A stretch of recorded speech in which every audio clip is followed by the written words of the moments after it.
when we used to censor our podcast? What a pain in the ass. With the bleeps and the blorps. Yeah, the little kids. Why did we stop doing that? Because we don't everybody that This comments... is our podcast and we can swear watch we the want. table. Watch the table. Was there like a reason we did it? I think we wanted to grow, like, to expand our audience so everyone could listen, but, like, everybody that commented us were, like, our age or above, so it's like, well, this is not the point. Yeah, but kids don't know how to make an account to comment with. Yeah, they need their parents' permission. They need an email. Kids don't have emails. They have cell phones, but they don't have emails. Fact, no emails. Not allowed an email until they turn 16. Nope. Wow.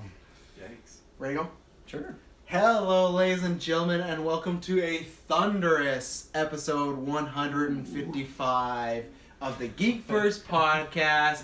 We're here one day early reviewing Thor Ragnarok. It's not Friday night, but it's Thursday night, so it's still all right. You can always watch this on Friday as well and pretend that it's the classic GeekVerse night. Yeah, pretend it's Friday night. It's true. Yeah. I am the master of mischief, the adaptable Travis Snail.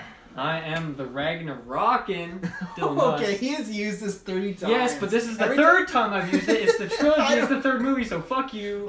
It's also in the title of this movie. I feel like he hasn't said Oh, really? that. I didn't notice that. Oh, actually. yeah, That's so holy weird. shit. It actually worked out this I'm time. gonna go back and disprove that and see if you've done it more. I think this is the third time. I'm gonna check. I'm like a little bit sure that is the case. Yeah. Who else are we joined by? I am the sun is going down, Taylor Field. With two chuckles in there. We're good. I'm the meekly Tyler Briggs. Fair enough. So, ladies and gentlemen, if you haven't guessed, we're here to review Thor Ragnarok. But before we get to that, some housekeeping. This is going to be the final promotion in 2 days. Our Extra Life 24-hour video game stream. We're going a full 24 hours. We got lots of fun planned out, lots of good times. Everybody's going to appear at some point. We have a tournament. If you go to our Facebook, I've been releasing all the matches day by day, so you can get exclusive there. Or you can go listen to the podcast. We released a solo podcast that details all the matches, all the info. We're trying to raise $500, so Dylan, Moss, and Kirkland, Patrick can be shaven bald, so you can see where it's going. Kind of like links. Thor, but all the way. You know, I don't back down. Yeah, all of it. Yeah, so and I think that's about it. So yeah, please tune into that. Very excited for that. We got some good matches planned, even though Taylor's probably trying to back out of any match he's put in because he's so worried he's going to lose. Hashtag Taylor fraud.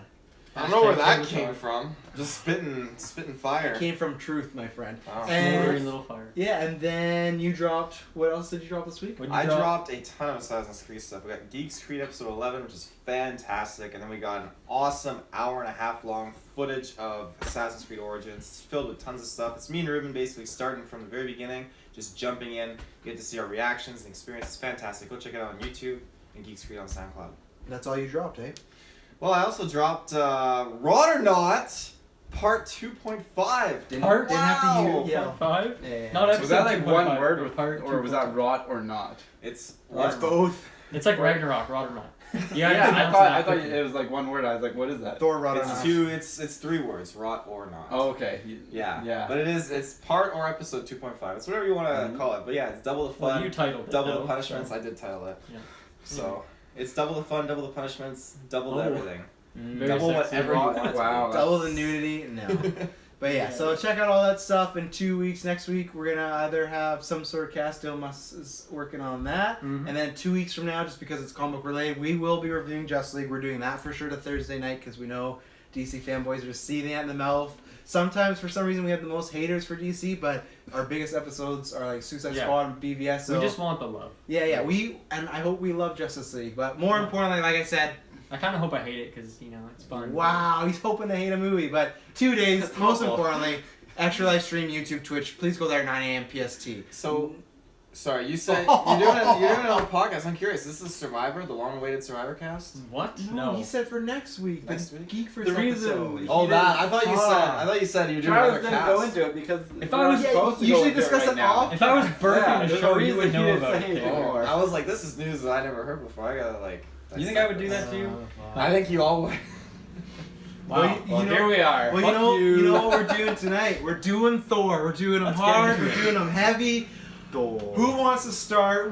Before we go, non-spoilers. We start off with non-spoilers. We'll all give a little spiel, what we liked, what we didn't like, and then we'll get into spoilers. We'll warn you, let you know. So if you've not seen the film, you can come back later. If you have seen the film, watch all the way through because I think it's going to be a good discussion. It's the last Marvel movie of the year, by the way.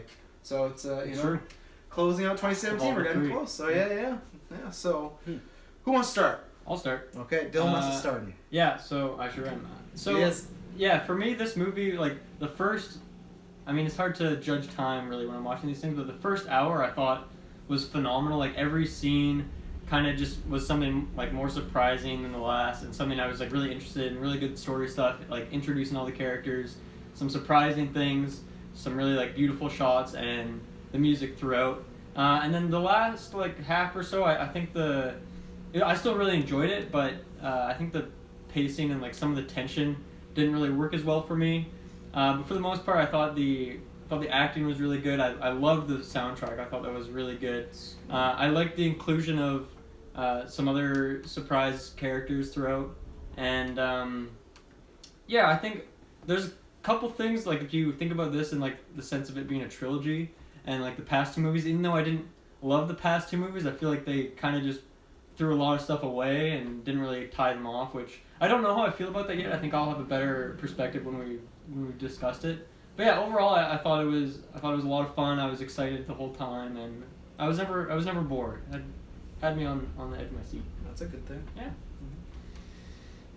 You know, I feel like just my movie standards were dropped so low from last week's review that, you know, it just made this up to be so much better than it was. But no, this movie... To clarify, what movie was that for the viewers? They can go back Jigsaw. and listen. Unfortunately. But, you know, this movie, like, that being said, this movie, no, it surpassed that and was beyond great for me. Like, I like the Thor movies. Beyond great, wow. I like the Thor movies a lot. I own the Steel Case Dark World, you know? You love to milk that one, don't you? I got my Dark World cup topper right there. But, you know, I love Thor. I think he's so cool. I think this movie really just fleshed out him and other personalities and did a great job. And I'm so excited to talk about, like, I got so many things to talk about this movie. I'm just so pumped. I feel like Taylor was born to be that person that reviews movie that you see on the DVD or like the trailer when it's like critics are saying it's beyond great, and like he's on the box 100%. like bomb cover, like you're the people they want. Except I want my Thor cup topper. Yeah, except the Jigsaw people, you're what they want. So, Marvel, we got your newest critic right here to throw in there. Yeah, pay us some more money. I think DC might need a little bit more than Marvel though. True, and he does throw out some good ones for that too, especially the Killer Croc. I do. I'm much more positive than the fucking fanboys, let me tell you. Oh. Whoa, okay, that's in 2 weeks. Save it for 2 weeks. Save it. Whoa. Yeah. Don't bust it out yet. You want to go or should I go? Yeah, I'll go. I thought it was really good. It was a lot more of a fun, wild ride, I would say, than a compelling story. But as far as things go, I enjoyed it. Lots of good laughs, very great music, as you said. I loved it. It almost reminded me of Stranger Things a little bit, but I'm not going to get too deep into it. I got that vibe too. I don't know why.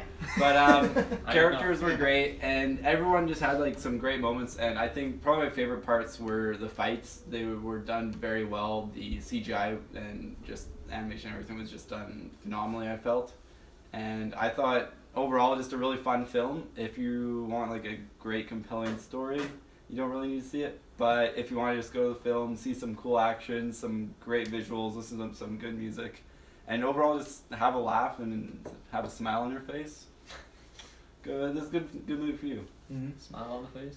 Well, for myself, I'll take the different approach. I think I'm the reverse of you, Dylan, where I liked the beginning a lot less than the end. For the beginning, I was actually kind of not really... I was still liking it, but I was finding myself not, like, not enthralled in it. I still felt like I'm watching a movie, right? When I watched, like, mostly comic book movies, I like that feeling, or Star Wars, something like that. I like to not be thinking of like, oh, they did this and they did this. I like to just be watching it and enjoying in the moment. Where the beginning is like, okay, they're doing this. There's some stuff I feel the beginning for me is not the best pace. I feel like they speed through a lot of stuff really quick at the beginning, almost because they're like, oh, we want to just kind of answer some Dark World stuff and then get off to like this adventurous, like it's a very unique film, but I felt like a lot of stuff was really rushed through at the beginning. Mm-hmm. Comedy for me, I think probably worked about 85% of the time. There's a few jokes that I didn't really love, but that's I think kind of Taika Waititi's humor. If you've seen What We Do in the Shadows or Hunt for the Wilder People, he has a very unique Kiwi sense of humor, and I like that for the majority. But at the beginning, the jokes weren't hitting me, so I was not disliking it, but I was almost a little worried that I don't think I'm gonna love this, and I think this will be kind of the middle to lower tier. For me, I think this film is the middle like the higher of the middle tier. It's not like one of my all-time favorites because I think I do like movies that are a bit more emotionally charged, and I think the movie was best when it had that, and then sometimes it would skip over, which I'll get into spoilers, but there's sometimes where they could have waited for a little bit, where with Guardians I felt like a lot of emotions, or Civil War, or even the first Avengers. There's a few times I think it could have used a bit more of the dramatic part, and the comedy I think I really enjoyed. I think that's one thing I'd heard, because I didn't actually read many reviews. I usually don't anymore just because now we do this. I kind of hear and I see the score, but that was the biggest thing. People are like, oh man, like everyone just keeps saying it's fun and comedic. Like this shouldn't be like a comic book movie. Like it should be dramatic. Like most of them are just DC trolls and everything like that. But that was a lot of people just saying like, why do people keep saying it's fun? I think this is a good film to show that it is completely unique of what we've gone this year from Spider-Man, from Wonder Woman, to Logan. Like Tyler said, I think if you want to go into me, this felt like an amusement park ride. Yeah. Like very much at the beginning, like you're quickly going through these different scenarios, different sets, different situations, meeting really crazy road characters, and that was great. I don't want every superhero film to be this, but I also don't want every super film. I don't want every comic movie to be Logan, you know, and I want variation. That's where like a comedic, fun, joyous adventure time worked. I think for the most part it worked, and we'll get into spoilers. There's a few times where I think they made maybe particularly Thor, I felt a little too dumb at times, and I didn't like that because in the other movies, he maybe came off a bit arrogant and overconfident and cocky, but there was a few times they made him a little, like, kind of... Airheads? Yeah, kind of Drax-ish, and I didn't like that because that's Drax. Drax-ish. Yeah. That's a fun word. Yeah. Hashtag Drax. Just, all the new characters great. Tessa Thompson she's a phenomenal actress since I saw her in Creed, but she plays Valkyrie. She was a standout. She needs her own movie. She needs to be a part of the Avengers. She was fantastic. Korg destroys this movie. He's so, in a good way, he's so good. He's played by Taika Waititi, the guy who is the director of this movie. He's phenomenal. That's full on Wait, the director played him? Yeah, the director played him. That's full on Taika humor if you've seen What We Do in the Shadows. Grandmaster was great. I love Jeff Goldblum, but the past few movies I've seen him in, Independence Day, not have really feeling the love, but this was great. This full Goldblum, and they used him well. He was comedic, but he had like some like dark humor moments which worked good. Chris Hemsworth was great. Anything I had a problem was maybe some writing stuff. Loki, I was a fan of, even though I felt that if you're a huge Loki fan, I think you might be a little disappointed like myself. He's my second favorite Marvel film of all time, and I think he was on a little of the back burner at times. It felt like sometimes they're like, oh, we need something for Loki to do, so he's going to come here. And I'd say he's seen... Sorry, I don't want to interrupt you. Yeah, go ahead. What you said with how Thor seemed a little airheaded at times, I'd say I noticed that a lot more with Loki. And I felt like the thing I didn't like is he was the butt of a lot of jokes, and like this is the guy who almost destroyed New York and took over the world, and I felt like they devalued him a little bit. I felt there should have been a scene or two where it shows why this guy's one of the most dangerous villains in the universe. Where this, like, this is a minor spoiler, but he gets taken out by so many characters, you know? And I think that happens with Thor as well, that he is a little weakened at times, which I'll get into more spoilers, but overall I was happy with the movie. I really liked it. Not, I think, one of my all-time favorite Marvel movies, but I had a really good time watching it, and I'm excited to talk about it, so... Anything else, non-spoilers? And like Dale mentioned, the score, I actually think it's one of the best Marvel scores. This 80s synthetic like Ross from Friends music. Very prog rock. Yeah, like it was really cool. They didn't use as much soundtrack as I thought. I thought they were gonna go Guardians like, and there was a few songs. Especially with it started with Led Zeppelin. Yeah. But it did the same thing as Guardians in the sense that you used like that same song twice. And I still didn't like that. Yeah, I was curious what you were gonna think of that. Because it's not a big spoiler. But they used the Immigrant song at the beginning and then at the very end, and I don't like that because like when I hear it the second time, I'm like, oh, I already had that rush of like this is Led Zeppelin. I was like, I already have that. Same I think you can get away with that if you use like a more obscure hit, but that's like a song that everyone's already heard 100 times in their life. So. So spoilers, we're gonna get into it. So 3, 2, 1. If you've not watched the movie, you are not in a safe zone anymore. So. I actually have a quick question for you going off of what you were saying earlier. So you're comparing this to like other comic book movies this year, and you kind of glossed over Guardians, which also came out this year, which I think this movie seemed to me like Guardians 1, whereas Guardians 2 kind of evolved from the first one, and it took like the jokes and like just going all sorts of crazy places and bright colors, and then it interwove like a more of a story and connecting characters who hadn't connected before, and like, I guess something like with more depth to it. And then I felt like this movie obviously went like 180 from what the other Thor movies was. Oh, 100%. And it kind of I mean, other than like the music, I guess, because it didn't really do that a lot. I felt in a lot of ways that it was very much like the first Guardians of the Galaxy, where you're meeting all sorts of weird characters, going to weird places. Once again, it's really, really colorful, and I don't know, like you're kind of getting introduced to the characters, and they all kind of team up at different times, and they're not necessarily working together, but they kind of have conversations and whatnot. I think they use that as like a template or an inspiration. The good thing that for this movie, I felt that even though it's very comedic, I feel it has Guardians humor, but I feel like it's different humor, like it's Kiwi humor. I felt like to me, this movie is like a weird mix of like Lord of the Rings, Guardians, and I got a lot of Lord of the Rings from where I don't get that from Guardians, right? So I felt like they're like, look at Guardians, what did they do? Let's do our own version of that with Thor, and that's what I did like, because I did where it's like, I love Guardians, but I don't want every Marvel movie to be like, oh, it's not working, like let's make Ant-Man 2 Guardians. Like no, like I want Ant-Man to say I want Ant-Man, and Thor. I love the first Thor. Thor 2, not that good, but I don't think they lost that entirely, and I think they did a good job.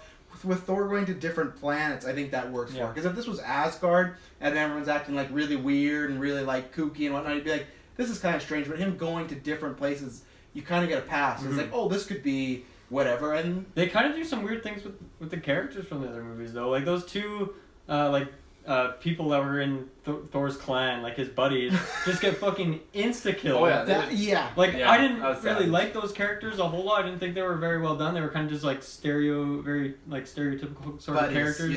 Yeah, like kind of like cliches used in the last movies. But they just killed them off, and like the one girl's just gone. No one, I don't know where she went. She had scheduling. She said she had scheduling differences because she's in that show. I mean, like in the sense of the movie, like where is she? Because they don't explain that. They don't talk about that. She was like the leader of them, and then I guess the other guy kind of got more of a send off. The guy with the mace, because he kind of fought. Well, not really.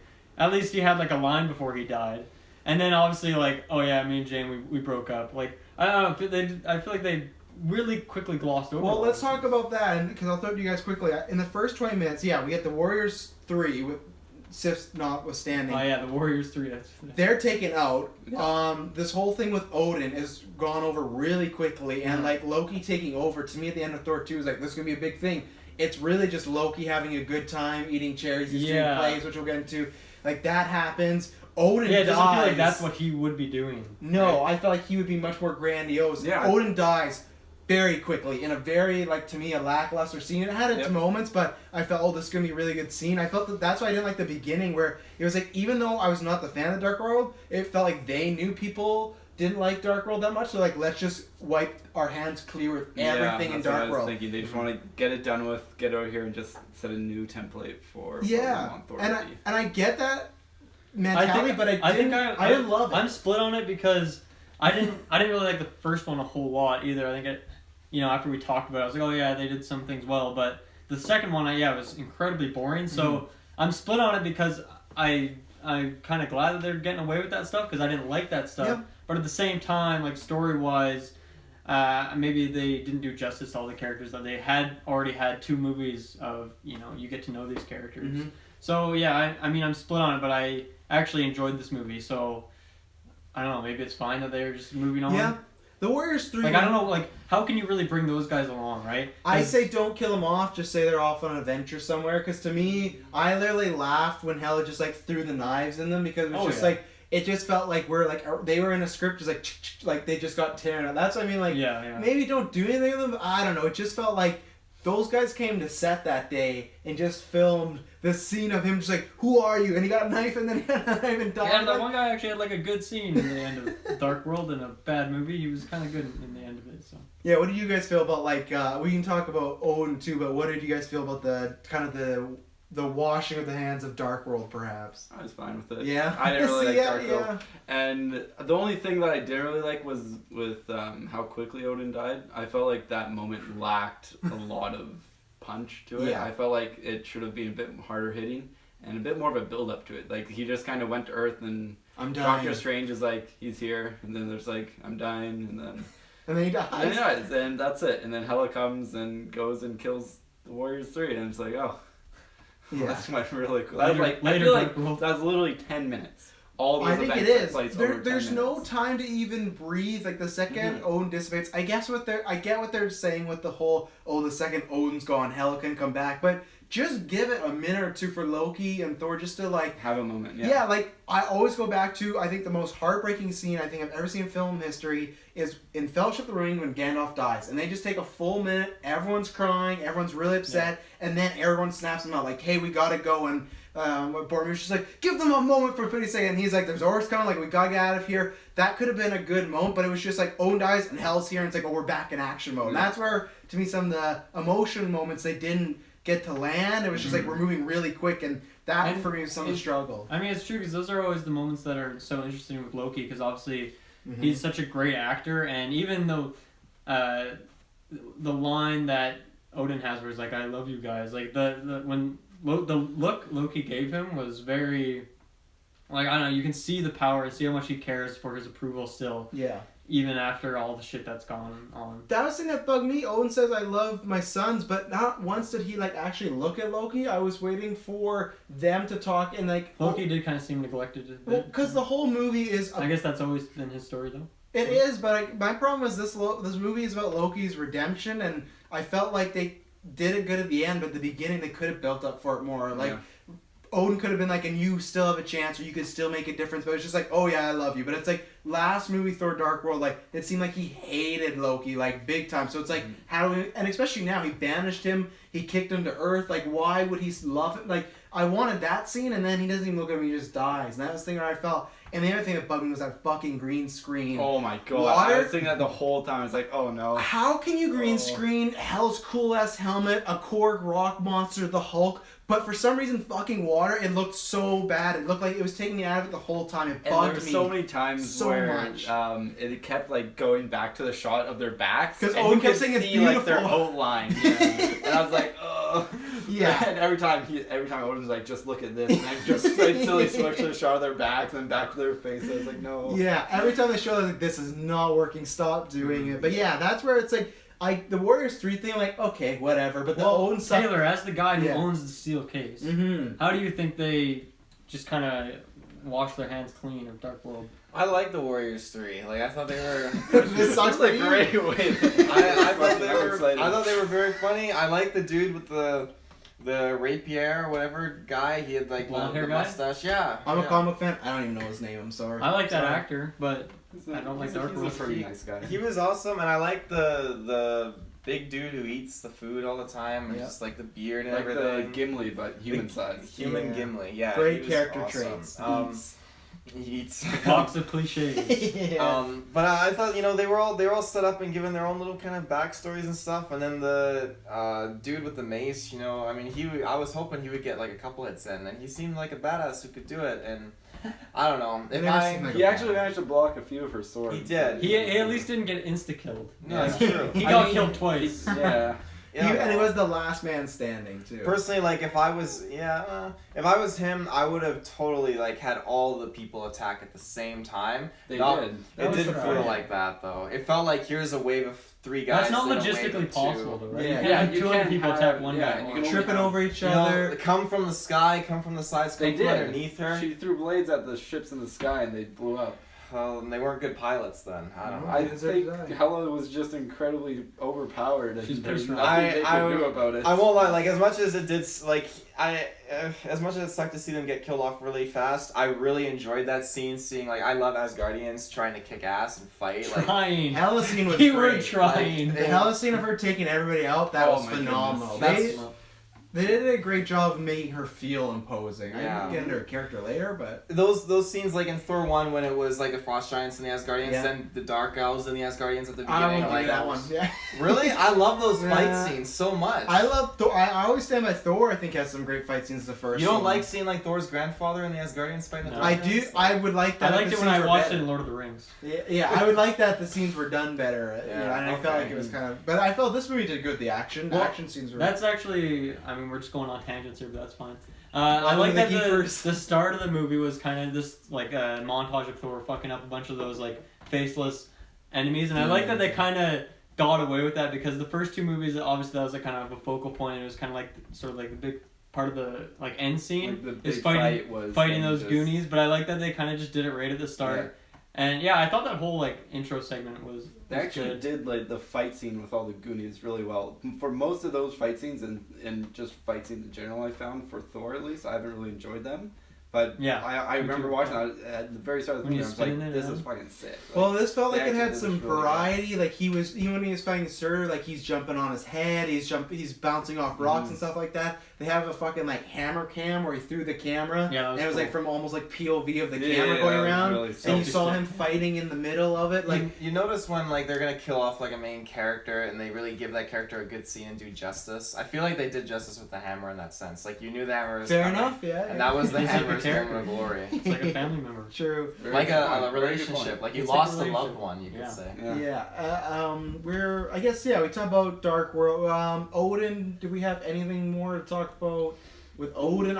Yeah, that's another thing for me where I'm split because I didn't really give two shits about Odin in the other movies. So the fact, like, yes, it wasn't like written well and he wasn't like interesting and maybe even the acting was a little dry, but I don't really care a whole lot just because I was never interested in the character in the first place. I'm fine with how. Which I know is not like a positive thing to say, but I guess I just feel kind of neutral on it. Whatever. it's Because your it was opinion. so Yeah. because he was in the movie so little, I don't feel like the fact that it didn't pay off well was like wasted time. I felt like I was fine with what they did with Odin. I would have just preferred if they found a way for Hela to kill him instead of him turning into dust or something. You know, I know Doctor this whole. Strange juice. Yeah, they could have wrote something. I know it was like, oh, you know, she can't come back till he's dead. They could have found a way of like, oh, she's found a way and she's coming to get me or something like that. Like it would have had more impact. She could have because that's the thing. It's just like he died. He just dies. He just like turns into dust and it's like okay, like it just feels. And then she's there right away. The scene had no flow to it, so I felt it would have had more impact because I feel like his death is almost forgettable.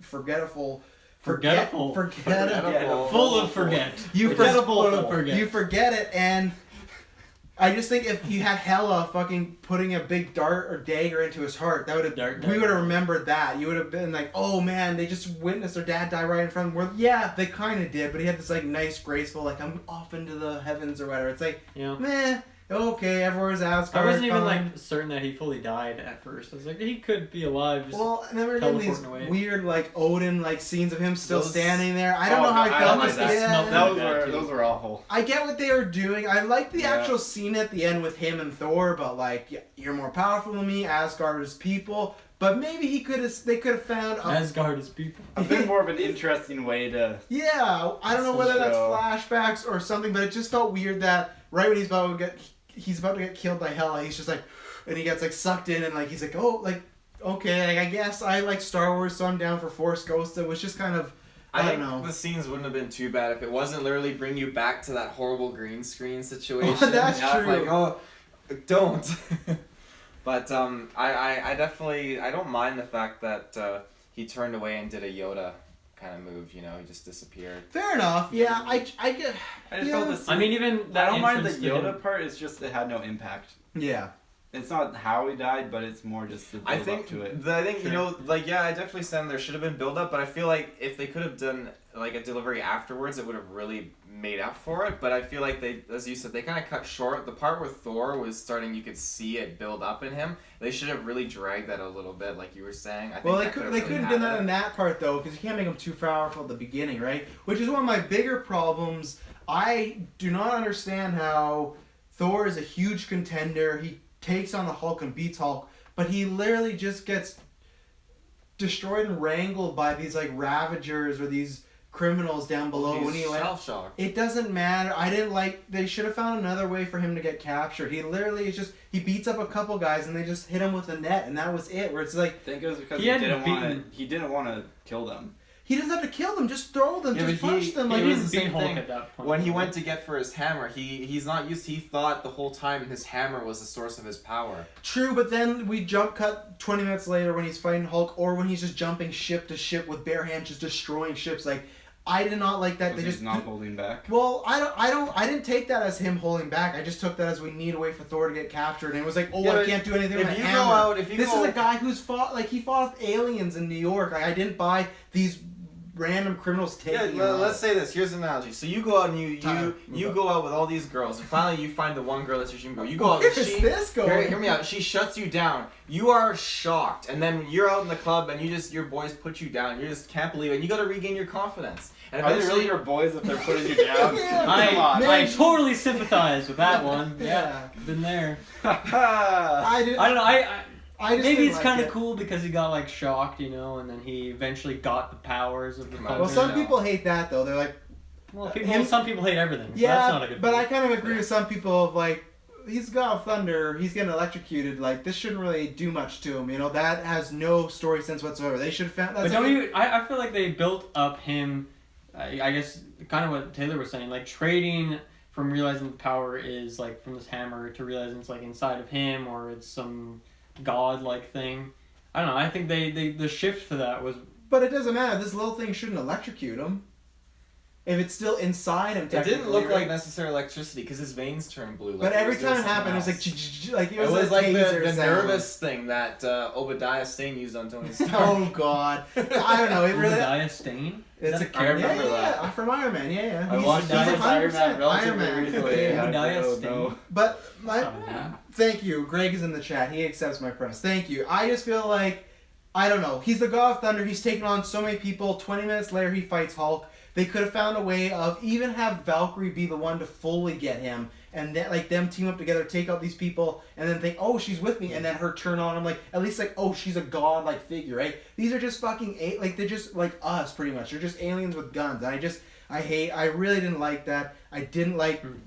Because I'll forget it. With Loki, he lost a fight to Valkyrie. He lost a fight to Thor. I can't remember. There's somebody else in there he lost a fight to. He lost way too many fights. Like until he fought goons at the end. I was like, oh, he can beat like the cannon fodder. But there should have been. I don't know. That was another thing. I felt No, like that's a fair point. some of I the did characters see were a it little that too way, but- weak and just to drive the plot forward. And I think there could have been a bit more creative ways. And it was just that, oh, he needs to get captured, so these guys will just overpower him. And Loki needs to be in jail, so these, Tessa Thompson will just beat him up. Even though I feel like Loki, when you use your dating example, when he does that mind thing to Valkyrie, she's like, she sees it and then just knocks him out. It's like, oh, that didn't do too Much much. she drinks, but I mean, What? she drinks to get over it. I know, but I see, like, I meant when Loki, like, Loki's mind fucked her. magic overpowers. Yeah, alcohol. that's, I mean, like, he's a Juice. guy who's, like, used all these tricks and whatnot. At the end of the first Thor, he went toe-to-toe with Thor for a while. Like, it felt like a few of them were really depowered in this movie, you know? Well, I agree. I feel like Loki was definitely kind of,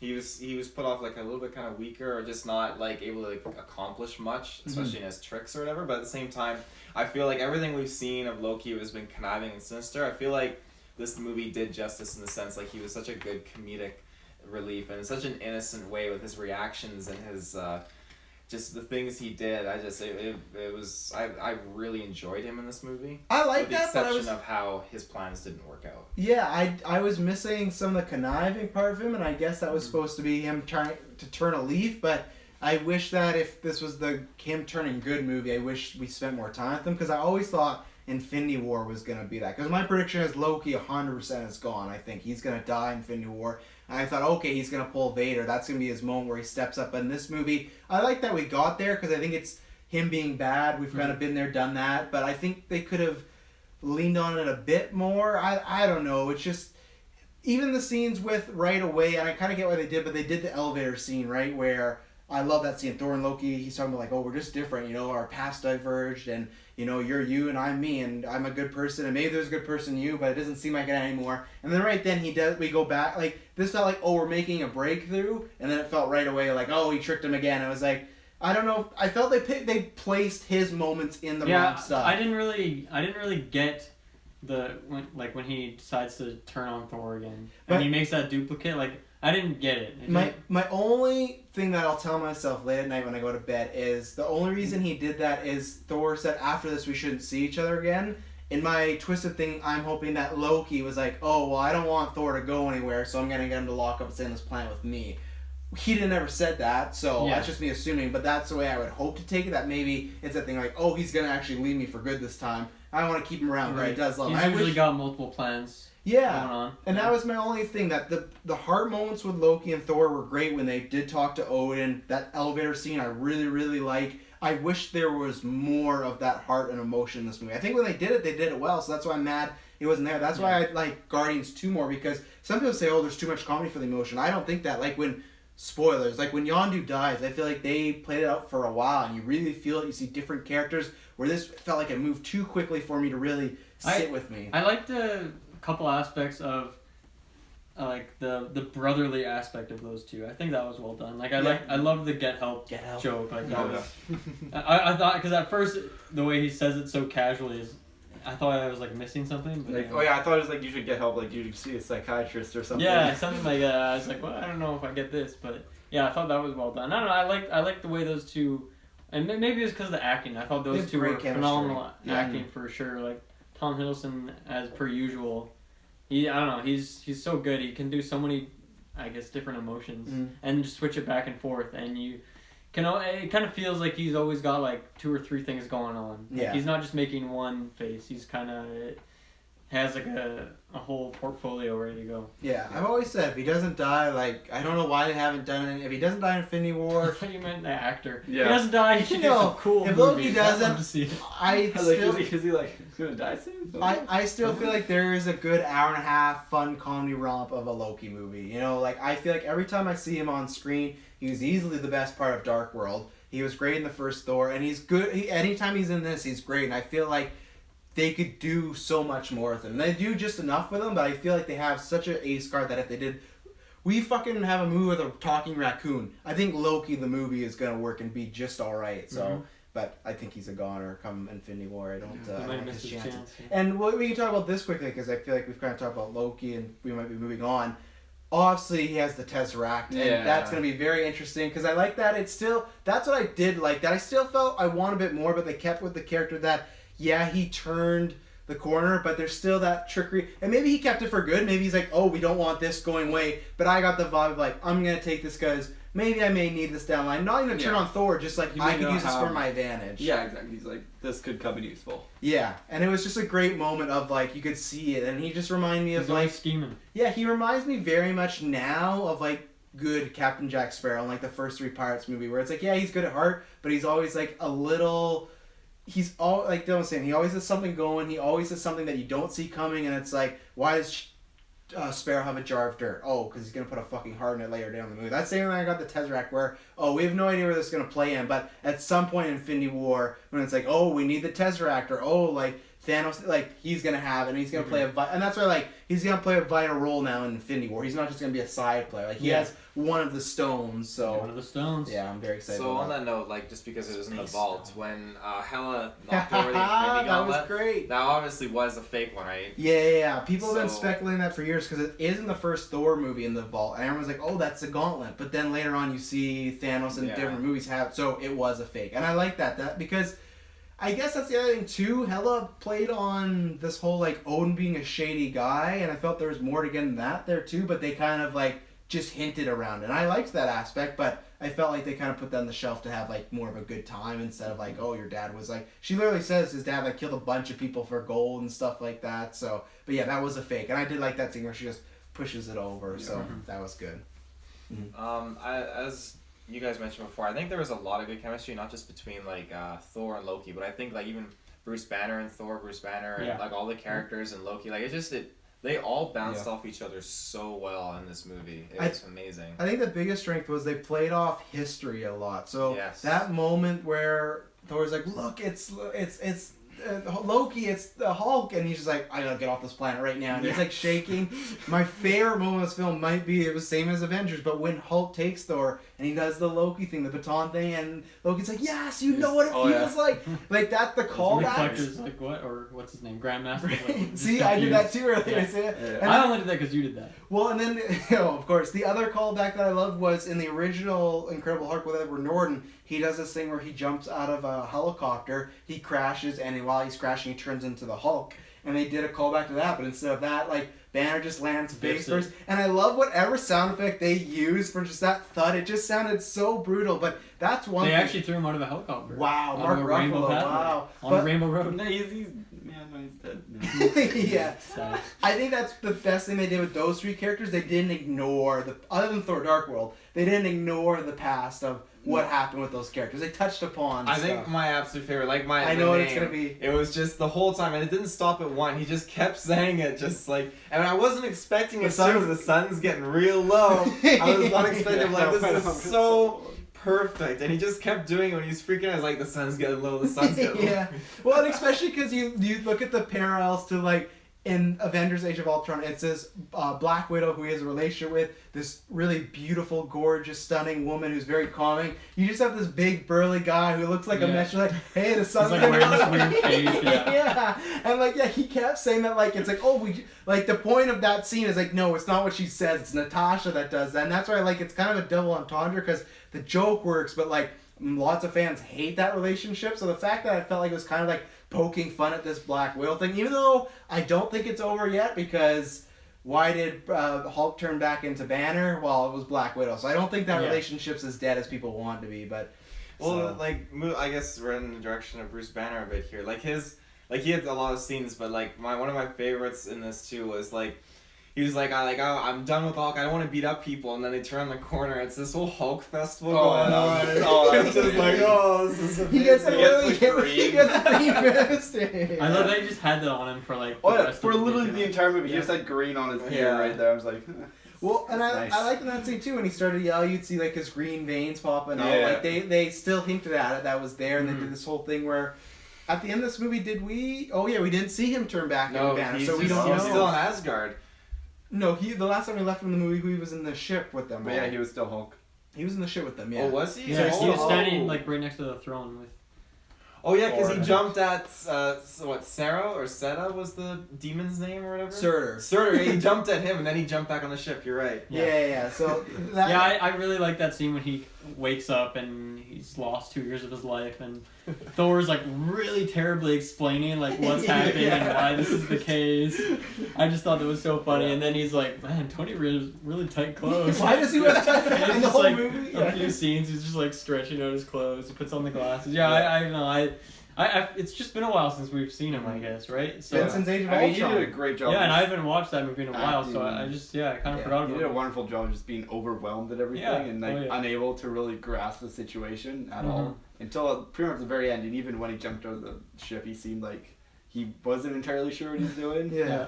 Which I like, because even though we're in these crazy worlds, it's still good to have a character every once in a while still be like, oh, what's going on? I don't like when the characters are like, oh, this couldn't be real, because there's aliens where, but I like this whole thing of like, he's just in and out, like when he's just like, I'm on a different planet. He's like, you've been to a planet before. He's like, yeah, just my own. And he's like, well, now you've been on two. Yeah, think about the experience. Like, I feel like just coming off of Guardians of the Galaxy at being the last Marvel film, I feel like having someone say that, it just seems so outlandish, because obviously Thor's going to all these different planets in this movie already, and then Guardians is like all over the galaxy, and then to have someone be like, holy shit, I'm on another planet, and it's just like, we're gonna it get really a lot brings of it those home. Infinity In a way. War. well, and the other thing that you can think about is he's the very first Avenger to do that. Like, not count Thor because he came from there, but like Iron Man's never been to space. Spider-Man, Cap, like they're all still Earthbound. They're fucking fighting in airports. Like they're just like, oh, this is the most. Space. He was in a wormhole and he just saw a spaceship and that was it. Like he's never been experienced it really, right? Where that's where it's gonna be great for if he does turn back to Banner in Infinity War. All these characters think that like what's happening on Earth, like between Cap and Tony, that's the biggest problem we have right now. Is like we're split up, right? Yeah. But Banner is gonna be a great guide for them to be like he's a human pretty much, and he can tell like, oh, there's all this other stuff going on. There's more stuff out there. Like with Thor, like. They talk about that, but they never really, in the movies at least, have sat really down. in their realm. Yeah, because Thor is a little god. It's all normal to him, right? It was like, oh, I've been to this planet, but like I feel like Banner's gonna get like into great detail. Like I saw this, and I saw a huge fire demon, and like this and that, and I really like the back and forth that.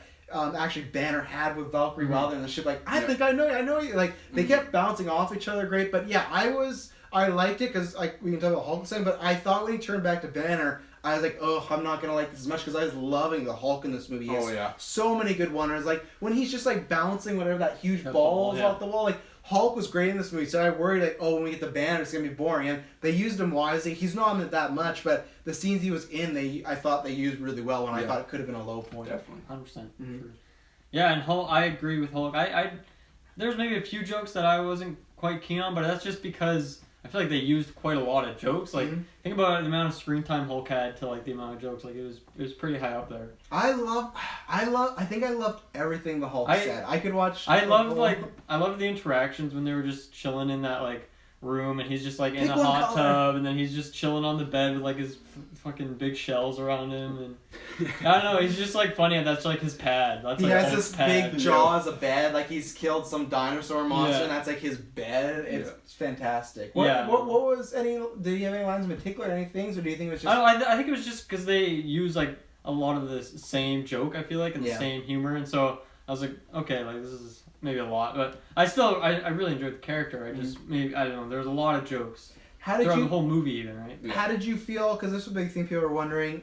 All the other movies, Hulk maybe says one or two words. How did you feel about him actually like talking full sense? I loved how they gave a lot of screen time to Bruce Banner and a lot of screen time to Hulk because we just haven't really got that. I mean, I haven't seen the Hulk movie, so I mean, maybe we're gonna watch that on a special series. I forgot to pimp that. In the beginning of November, our Marvel retrospective starting. We're reviewing every MCU movie from Iron Man to, I think, Ant-Man. The rest we've all reviewed live, but we are going to be doing that. So check out in November. We're going to be getting hot and heavy into the MCU. I think they had a good balance of showing both characters. And obviously there's a lot more Hulk in this one than Bruce Banner, which isn't necessarily the case from the Avengers, from what I remember. No. I think it's the other way around. Yeah, it's almost, a little more imbalanced the other way. So... yeah, I like the combination, and I like the scene at the end when he's fighting that giant wolf. I wanted a bit more from that wolf. They were kind of building that guy up. He seemed pretty cool, and then they kind of just fell in the water. But that was it. Yeah. But I mean, I like the joke of how he enters that scene, and I don't know, it's kind of funny. So yeah. Do you think like there's any more significance to when the wolf bit Hulk's leg? Because I feel like this Hulk's blood. Were-Hulk, yeah. I feel like Hulk's blood just kind of distributing is very serious. Like in the original, but that planet's gone though, right? Oh yeah. The foundations are gone now. Foundations all obliterated. I think it was just showing that like this wolf is that powerful that he can pierce the Hulk's skin. But I think maybe I'm kind of with Dylan that I think maybe I would like to see the Hulk kill the dog and then go off. But maybe Marvel's just like, we can talk about orgies, but we don't want you killing a dog on screen. Even though it's this big, evil dog, seeing the Hulk physically kill a dog, they're probably like, man, like that. Let's just skip that. Let's just have him outstrength the wolf by like holding on to a rock longer or something like that. So I kind of agree with you there. That was kind of anticlimactic. So I honestly felt through the whole film, Hulk seemed a little underpowered. I don't know. A big thing that comes to mind is in the fight with Thor. Obviously, like once Thor had the big hammer, it seemed like he had the upper hand there. But then if you go back to the first Avengers when Thor and Hulk fight, Thor can literally pick up Mjolnir. And not but like he picked it up and he seemed way stronger than Thor at the time. And it might be Thor realizing his powers and becoming stronger, but for the most part I feel like Hulk in the actual fight seemed a lot weaker than he should be. Especially the fact he can literally jump like 200 feet into the sky. Yeah, I kind of agree with I agree with it all up to the point of when Hulk or Thor went to like God mode. Then I was in God mode that's reasonable. Yeah, because like this punch, we don't know how powerful it is, whatever. But there were times where I felt like I still felt like okay, Thor could do this damage to Hulk, but then Hulk should be able to get right back up and give it out more. There were times where Hulk was a little slower, where it's like you think of like Avengers: Age of Ultron, like. Iron Man literally builds this entire suit. Granted, it's still suits mechanics, so Thor might be more powerful than that because he's a god, but still it did feel that at times Hulk maybe the fight could have been a bit closer, even though I actually really enjoyed the fight. I like that it was length. I was really worried at one point when he just hit him the first time with that fake hammer and the Hulk was like in the wall crash. I was like, that's it? Like that, it was literally throwing like, oh, that's it. And then it went off like another 2 minutes. So other than the Hulk being maybe a little weaker at times, I still think the fight was good overall. I love the fight. It delivered on, if that's what they sold the trailer on, it would have been 30 seconds, I would have been really disappointed. So I think it delivered on the entertainment value. I think with Thor, with Hulk rather, is that they're trying to show, since he's been in Hulk form for so long, he's kind of lost that connection with Bruce, and therefore he's just like this big stupid guy who's really, really strong, but he's pretty stupid, and he's been in that form for so long, and that's kind of like, you can even kind of see that like, when he's chilling in his apartment or whatever, he just seems like the classic like douchey kind of bro dude. Like that's kind of what he's become because he just has completely lost all those like brains that he. Well, he feels like a baby at times. I mean, obviously he loses control in the Avengers movies, but he's still it still seems like Bruce Banner's in there. It's Whereas like for an this edge. movie, it took a while before we got that connection again, and it took like that scene in the broken airplane Well, thing. what did Banner say? Remember, he said like usually feels like the Hulk and him have two hands on the steering wheel, Yeah. but like he has one Yeah. on another. But he said like this time he felt like he was in the trunk. Yeah, I mean, he had the amnesia afterwards. He Yeah. didn't remember any of it. And that's where I did agree with you, where I could write off him maybe being a little weaker. Of like, okay, the Hulk is super strong, whatnot, but he just doesn't. Yeah. He's not thinking. Now oh, he's just Thor's this gonna guy be this. who like Yeah. goes in this arena. He's the champion. Has been champion for how long? There's and he building just a statue. he's of pretty him. much just styling on people at this point, right? He just messes people up for the show, and that's just kind of his existence. So he's a different Hulk than we've seen in a while. Obviously, he's like He's we more haven't barbaric. seen him in a movie in a while, but he's still been doing stuff in the world, right? Yeah, So yeah, and we got to see Naked Hulk bum too, so that was quite. Naked Hulk bum. Yeah. One of the kids laughed. We didn't get to see the zucchini or cucumber or whatever on the joke DVD, was. the DVD. Oh yeah. I did like that joke. I was hoping, like, it's weird, but I was hoping he was gonna get out naked and there'd be like, I didn't need to see that. Like, this is scarring my brain. Like, I like that because it's just like It's Mjolnir. I found you. Yeah, it's innocent humor. It's fun. Like, Hire me. Um, I'm great. yeah, I'm trying to think if there's anything. Does anyone have anything more specifically? Yeah, because I'm trying to think. Of I think Doctor Strange is a pretty good.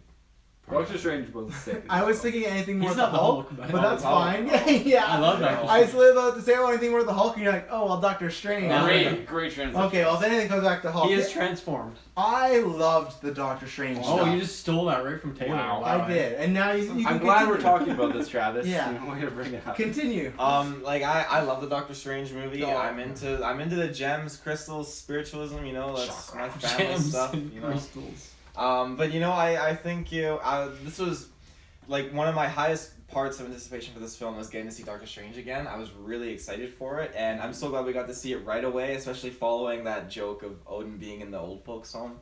I left him right here. Up to Like on the street or like where this building is being destroyed. Yeah. And like it took me a second to clue in, like when I saw the thing going on underneath Loki's feet, because I thought Loki was Yeah. doing something. I'm like, oh no, here it comes. And Yeah, I just- didn't realize it was the it- Doctor Strange portal. Yeah, it took me a second. And just Dylan his- did. I caught I him. did. Dylan was like, oh, and I was like, I was proud. His just the way he was doing things with Thor, and Thor just wasn't able to clue in what was going on. And just one of my favorite parts was Loki is like, I've been falling for 30 minutes. Yeah. It was good. Yeah, I'm obviously a big fan of the Doctor Strange movie. For a variety of reasons. You can go back and watch a review if you want to know why. Heyo, So a year yeah, ago. I wanted more for sure, but I think Travis kind of set me up that I wasn't going to get a whole lot of Doctor Strange, so I was kind of anticipating that. But yeah, I mean, Heard some stuff. his theme, I don't know how to describe his music, but you know what it is. Yeah. That's what I like. The way that- they introduced him with that, I loved it, and I don't know. It's kind of weird that we got that like post credit scene like verbatim from the Doctor I Strange movie. feel like they didn't have much, so they're just like, just use a scene that we filmed for Thor Ragnarok and put in there so people know what in there. But I thought that was a bit strange. the score, I don't know what the sounds is, but it's like these weird like accordion type of sounds. It's a really weird guitar. And that's what I do like, that we're starting to get more themes with them. Like, obviously, Iron Man, the go-to is like they use AC/DC, but for a while, there wasn't much. Cap in Civil War, he had like his classic Cap theme. Black Panther, we've seen like had those like African like chimes when he's moving around. He has this. I hope they keep like this synth like Thor, whatever they got going on with them. Oh my goodness, yeah. Yeah, I hope they keep these because it works anytime you could hear music chime in. Oh, this character's coming in. Where this is the thing that I do love about Marvel is, okay, they made the basics of all the films work, and that's why I think we get stuff like Guardians and Homecoming and even Black Panther and this coming up. But now they're starting to experiment, and that's why I even feel like maybe Hela will get to her, but this year I loved Ego and I love Vulture. I feel like everything that we've talked about maybe when we started this podcast, like, oh, they could improve here, they could improve here. They're not like one film that's like, oh, it's perfect, but you can see Villain soundtrack. villain sound, like the stuff that people complain about, they're starting to change or just even try to make it a little bit better. And that's what with this, and I like they're incorporating it into like what they've been doing, what they've been doing well. It's not background noise. It feels part of the story. And like you said, the second those came with Doctor Strange, it's like, well, you know where we're in. We're in his world. We're in the Sanctum Sanctorum. And I loved if that's where it felt really Harry Pottery to me, was like the spells and like every time Thor would move, like it would shift and like he literally just shifted into like a bookcase and he broke it. And when he's playing with those little knives, but like that felt so much like Harry Potter. And I want that more. And I liked that he was more serious because my biggest complaint with Doctor Strange was that was a movie I felt like didn't need so much comedy, and they made him a bit quippier. I hope he's more like that in Infinity War, where he plays the straight man, because Cumberbatch does that great. Like, everyone else is so funny. Like, sure, Cumberbatch, I'm sure he can be funny, but leave that to Downey and Pratt. Like, let him be the straight man. Those characters. I mean, in Civil War, I think they did it well, but I think Infinity War, it'd be just way too muddy if every character was making jokes. So I think we'll see like your Black Panthers and your Doctor Strange kind of. Winter Soldier, Bucky. Just very chill, big chillin'. So you can't even tell if he's frozen or not. So. One thing I noticed, it's just kind of a question to you guys. So at the end of Doctor Strange, he puts the eye of, is it Agamotto? Yeah, he puts the eye back, but then he was wearing it again when he was talking to Thor. So I feel like they skipped over some stuff. I would have to see the scene again, because I didn't see if he was wearing it, because he could just be wearing some other locket or something. Well, yeah, I kind of. From what I remember, he kind of like earned it, and it was kind of his. But he put it back at the end. I think the other guy said like Wong. When the time comes again. Well, the time came, I guess. We don't know. Maybe. Yeah, that is kind of weird, because that wasn't really that long ago in the timeline of things, right? That was 3 movies ago. Well, we don't know, because remember, Doctor Strange, the start of that movie is like it's during Iron Man 2 or something like that. So when he technically becomes Doctor Strange, we don't know, because the other thing is, from Doctor Strange, he feels like he's already tuned his powers a lot more than from the first time we saw him. Yeah, for so sure. he could have been already like the Sorcerer Supreme for like a year now, maybe. You know, so that's I mean, like, we never know like what's going on with these timelines. Like, same thing. Yeah, with those one-off characters, it's gonna be hard to tell. Well, and even Guardians 2 only takes place 3 months after the first Guardian, so it's like they're like behind everybody else that's right now. So it's like these timelines won't, I think, make sense until Infinity War. And like, I've been working on this, and like I've been working on this, and like.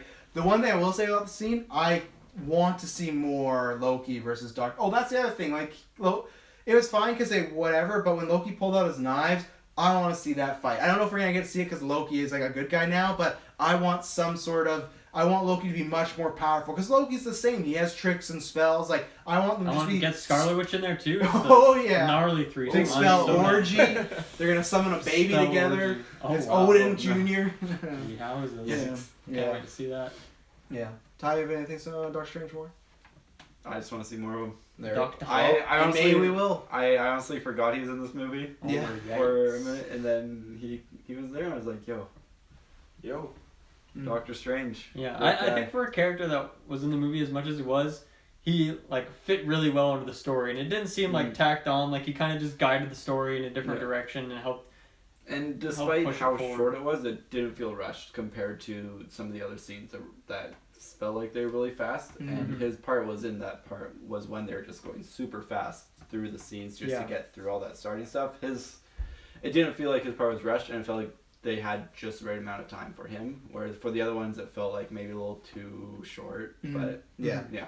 Only thing I didn't like in that scene is that's what I was referring to earlier. I didn't like Thor saying, oh, you could have sent me electronic mail. And he's like, well, you have an email? He's like, why would I need email? And in the theater, everyone laughed, but it was just like, well, Thor literally said, like, you should have emailed me. And then Doctor Strange like, do you have an email? He's like, oh, why would I need email? Sometimes they hit humor like that, and maybe there's more examples I'll think of as we go along, that made Hulk or Thor seem kind of drags. Do you think that he was just, like, making a joke or making fun of him? I think he was seriously, they were playing off as like a Thor is dumb or not bright in this moment. No, I agree. That's how I saw it. Yeah, and I didn't like that. Thor's never been like that. And maybe they could say it was something else, and then I'd say, okay, fine, I misread the joke, but he's never been the Drax type of humor. And they did it a couple times. I don't like that. I like, he should be the cocky, confident, because he was cocky in the original Thor. So go with the overconfident, pompous, like, when he goes to pose for Valkyrie, and he's like, oh, and like, do that type of humor, not the like he doesn't get the joke or he's making jokes about himself. Like, I'm not the biggest fan of that. So. I liked his humor in this a lot more as opposed to the other ones. I find that you're wrong. So moving on. I find that it definitely did feel like okay, Thor or Chris Hemsworth just go on the set and let's just like shoot some bloopers, kinda almost. They said a lot of this was improvised. Improvised. It felt like improvised. Like the one scene that really felt improvised, but I really loved it was like, that's your disguise. I can see your face. And he's like, not, you can't now.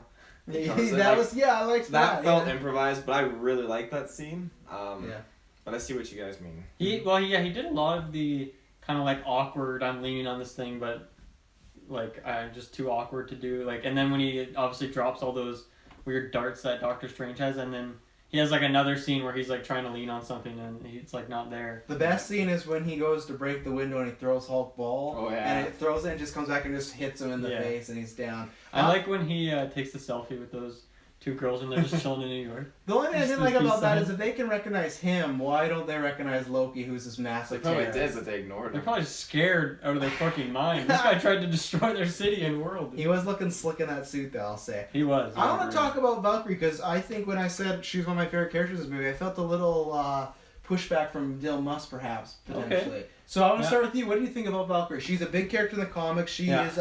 You even see like her comic counterpart killed in that flashback when they really specify on that blonde that gets killed. That's what she looks like in the comics because people are like she has to be white. She doesn't have to be white, but that was like a little tribute. But what did you feel about Valkyrie? Honestly, for the most part, I felt quite neutral on her.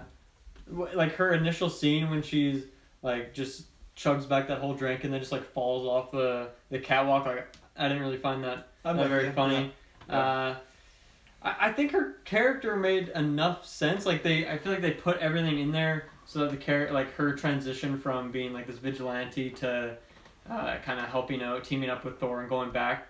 Like I guess it made sense. It feels like they put everything, all the puzzle pieces there. But I don't know. To me, it didn't really seem too genuine. Like I didn't really fall for it, I guess. Yeah. Acting wise, I feel pretty neutral on as well. Like I don't think I can't like picture a scene, like an emotional scene, just probably because she didn't really have many, but where she really like blew me away and where I was just super intrigued by the character. So I like the idea of the character for sure. Just kind of she reels in these people, gets the big bucks for the Scrapper 142. Scrapper 142. Yeah. So I like the idea of the character, and I was really excited for the character seeing her from the trailers. I thought she looks like a badass. I'm curious to find out more about her, and I don't know. I guess I don't dislike the character. I'm not sold on her yet. Yeah. And I mean, it's possible that I'll see her in Infinity War and Thor 5, all these movies, and retroactively like, oh, okay, I think that was a really good intro to the character. But as of right now, I'm not sold yet. Mm-hmm. Yeah. I want to go before you guys go. The reason I really liked her is two reasons. Acting wise, I think she did great. The scenes I love the most is when she was like playing around with Hulk and Banner. I found their back and forth really fun. Like when her and Hulk were like tripping each other and pushing each other, and the way she just like would always be giving Thor shit. It never felt like she was. Other females in the Marvel universe, I don't feel like we can. Me, Liam, and Kyle, we did our top 25 superhero like actors, and we never talked about Black Widow or Scarlet Witch because to me, I like them enough, but they never feel like they take the spotlight from anybody, and I mean that in a good way. Like they never feel like they shine too much. They have some good moments where I felt like Valkyrie had moments to shine in this movie. Just that her acting for me was so good of when when Thor was captured the first time, and he's like breaking the glass, and he's like, oh, I'm the son of Odin, you gotta let me go, and she's just like. She says some line like, you're not going anywhere, my majesty, and she just like knocks him out again. Like it was her little like ticks and it was her little facial expressions and the way her body movement would move. Like she did this great like carefree character who was also badass, which I feel is kind of hard to pull off sometimes. Like they could be too comedic or too badass, and I think Marvel does that a good job. But I never look at Peter Quill Star-Lord was like a mega badass. Iron Man I do, and I think they pull off well, but I think she was the person that like she could be drinking and having some fun, but the second it turned, she could kill you in a second. And that's what I loved about it, and I think I liked her kind of redemption thing enough. I think I could have used a little more emotional moments of her wanting to come back and just feel like, okay, I'm going to help you, I'm good now. So that I didn't love from a writing standpoint, but this character I wanted to see so much. I thought she was a standout. It reminds me very much of, for me, like, Paul Rudd in Civil War, where I didn't see Paul Rudd coming and just stole. Where I love Hulk in this movie, but Tessa Thompson as Valkyrie for me, I thought she killed, and she plays like this Han Solo of the Marvel universe well. This like no good smuggler with a heart of gold, and that's what it was, right? And I thought she did a phenomenal job, and I thought she had good chemistry with Hemsworth too. So I think if they become love interests, even though they say she's a bisexual character, so she could be with a woman, be with a man, but if it happens, That's what bisexual means? I know, I'm just saying, like, I know, I actually don't know why I clarified, but sure, if you don't know if this is the first time, but I felt like they had good chemistry, and she had good chemistry. I think, just a quick note, I liked her scenes with Hulk, but I didn't really like her scenes with Banner. Oh, so I love them when she was just like... It kind of evens out. Oh, yeah, I love them. Didn't... Oh, yeah, okay. Yeah. Fair enough, yeah. She was good enough, I would say. She didn't feel like extremely dynamic.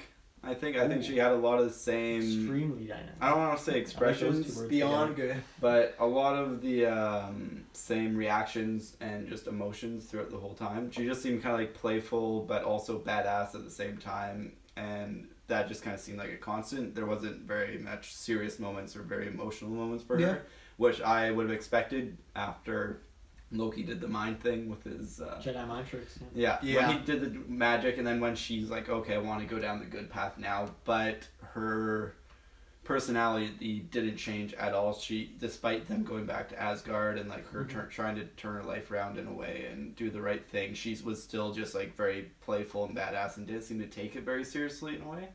I don't think any of them took it that seriously at the end. Like all of them cracked a joke. Oh yeah, they were just there to pop. Yeah, I mean, it was kind of the theme of the movie, but I still felt like there could have been more there for someone who, considering her role as a Valkyrie beforehand, and I imagine there's it's a very serious role and very honor bound, and she would have taken that a bit more seriously considering her past. Yeah. But I took it overall, as she just like, that used to be her, and now she's been, it's kind of like the Banner thing, right? Like she's been so far removed from it for years, it's like she can't get back to being that formal, like, soldier. Like, and I mean, a big thing is the friendships, and obviously her best friend or partner or whatever in crime. Yeah. When those people are gone, that's a big part of it. Yeah. I think.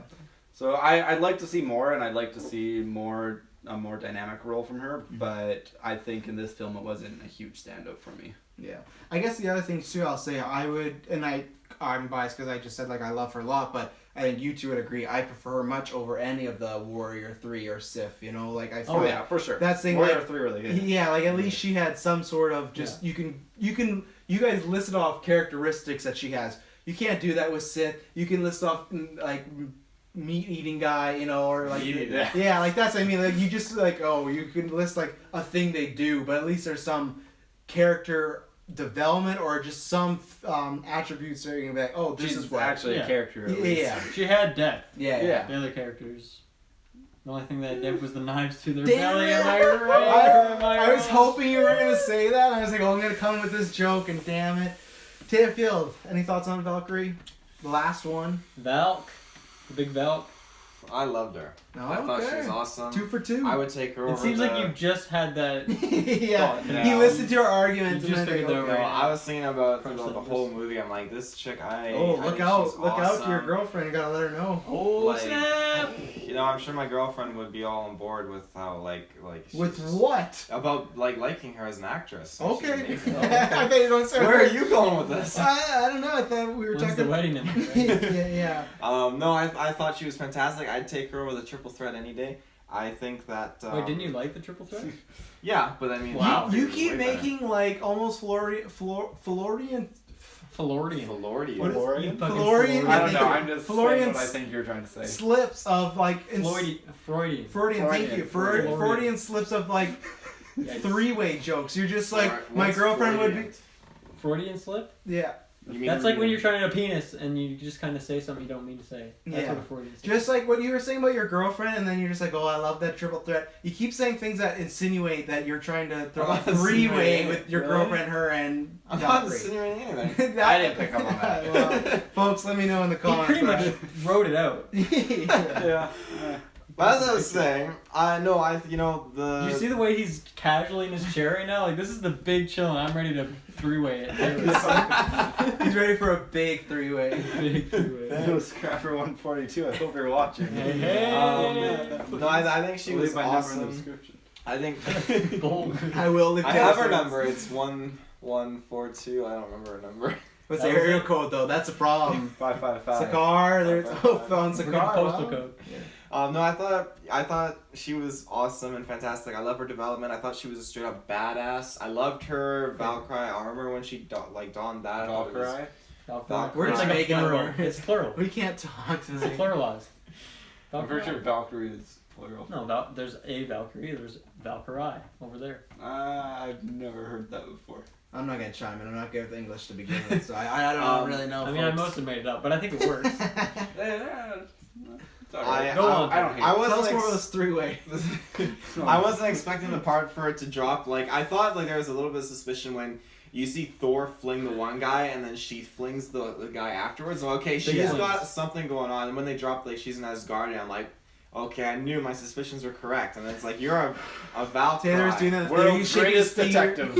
You're a My Valkyrie. suspicions work. And I'm like, oh, you're a Valkyrie? This is fantastic. I don't know what Valkyries are. But like, oh, you're an elite Valkyrie. You're an elite. so much.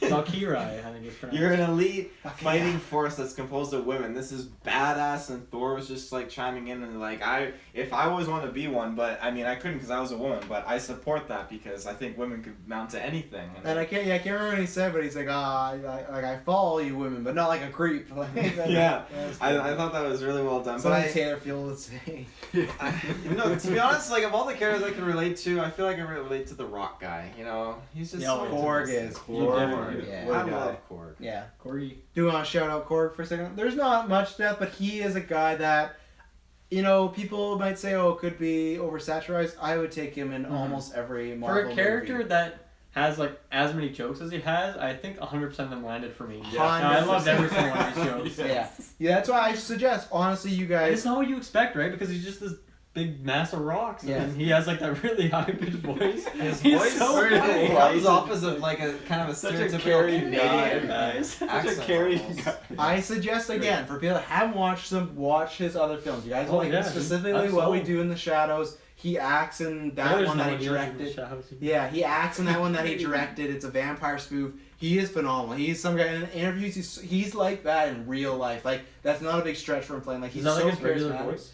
No, he made it a bit high pitcher, but he does have a pretty like higher voice. But he changed it up a little bit. Sure, but sure. he was phenomenal. I think there was something about after they did this movie, the test screenings came back, and Marvel said like, "Oh, we have plans to use him a lot more," because I could see everyone loving him. I don't know if he's gonna be in Infinity War because I think it's gonna be a bit more of a serious movie. But if he's a recurring character in the He's Thor gonna be in the movies, CGI movie with Rocket and Groot. they need to do they could legitimately do a movie of Rocket, Groot, Hulk, Korg, and like throwing Howard the Duck. Like I'm waiting. Get Meek in there. Come on. Get the teleporting dog. yes. That's the good thing. What the Lockjaw? Lockjaw. Yeah, well, he's stuck in a human's purgatory. But what was I gonna say? That's why I like with Guardians and Thor. I don't know. Yeah. I don't care either. Guardians Go on. and Thor, like the weirder and weirder they get, I just hope that we're getting closer and closer to a movie like that that's just super 100% weird with all these CGI And just characters. accept it, yeah. Yeah, or just Korg the movie, like that's what I love. And Korg was phenomenal. Everything just he did, just like, oh, this are those eggs or plasm? Like they look like eggs. Yeah. Oh, this is Meek. I've been camera. I stomped him on the Meek's bridge. dead. Yeah. Oh, he's alive. On a strong foundation. That was the Oh, best the part. foundation's gone. It's so Yeah. inspirational too. So Yeah. inspirational. Yeah, that maybe I think Dylan, you hit on the nail on the head. That was every humor that he threw out there worked 100%. Yeah, that doesn't happen very often. No, not at all. Very rarely. Let's talk about Hela because I am interested to Oh, see yeah. what everyone We thinks haven't about talked about her this. yet, have we? I'm gonna go first. Sure. That's what I was doing. Yeah. Transitions. I think this is very, very similar to how I felt about Mads Mikkelsen in Doctor Strange. Hashtag safe animal. Hashtag save Hannibal all day long. I think that the actor really elevated the script. I think I like Hela a lot because Kate Blanchett is a phenomenal actress. She's Academy Award winner. She was like hamming it up but in a good way. Just the way she would move and say things and just put the word, like the emphasis on the word like goddess. Like she was having fun with this role. It was not as deep as I wanted it to be, and that's where we got into already earlier with like kind of Odin being shady. There were so many times where it was just like the main stuff was happening on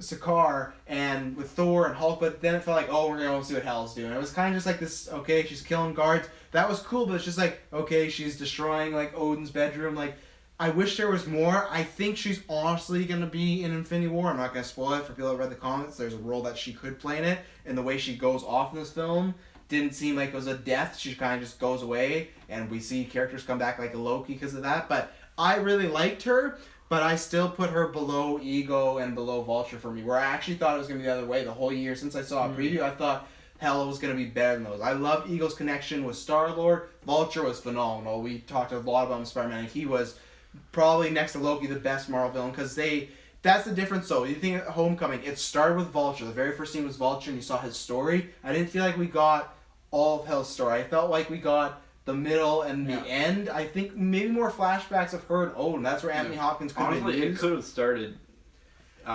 Like the film could have started with a flashback of her and Odin just conquering some realms. Yeah, where As were like the other two Thor movies starting to flash. Yeah, and that's where I felt that her scene, it's so fitting that she just comes in right after Odin's death and it feels sudden, that her story always felt sudden, and that felt very rushed. And I liked it. I hope she's coming back because I think she did great. She looked great. I wish the suit looked a little more armory because it looked a little costumey at times. I thought about that a long time ago, and I was hoping once the movie got here it changed, but sometimes it looked a little fabric-y, and I like that if everyone else is like, if no one ever hits her, she doesn't really need much armor. but I can still see it, you know. Like I don't know. Yeah, it's just like she's a goddess, you know. So I really liked her. She's better than many of the other Marvel films that we're doing the retro now. Like look at Thor: Dark World. Like there's many people that are below her. So I think she's like middle of the pack, like above middle, kind of similar to this movie, like above middle of the pack for me. But I want a little more.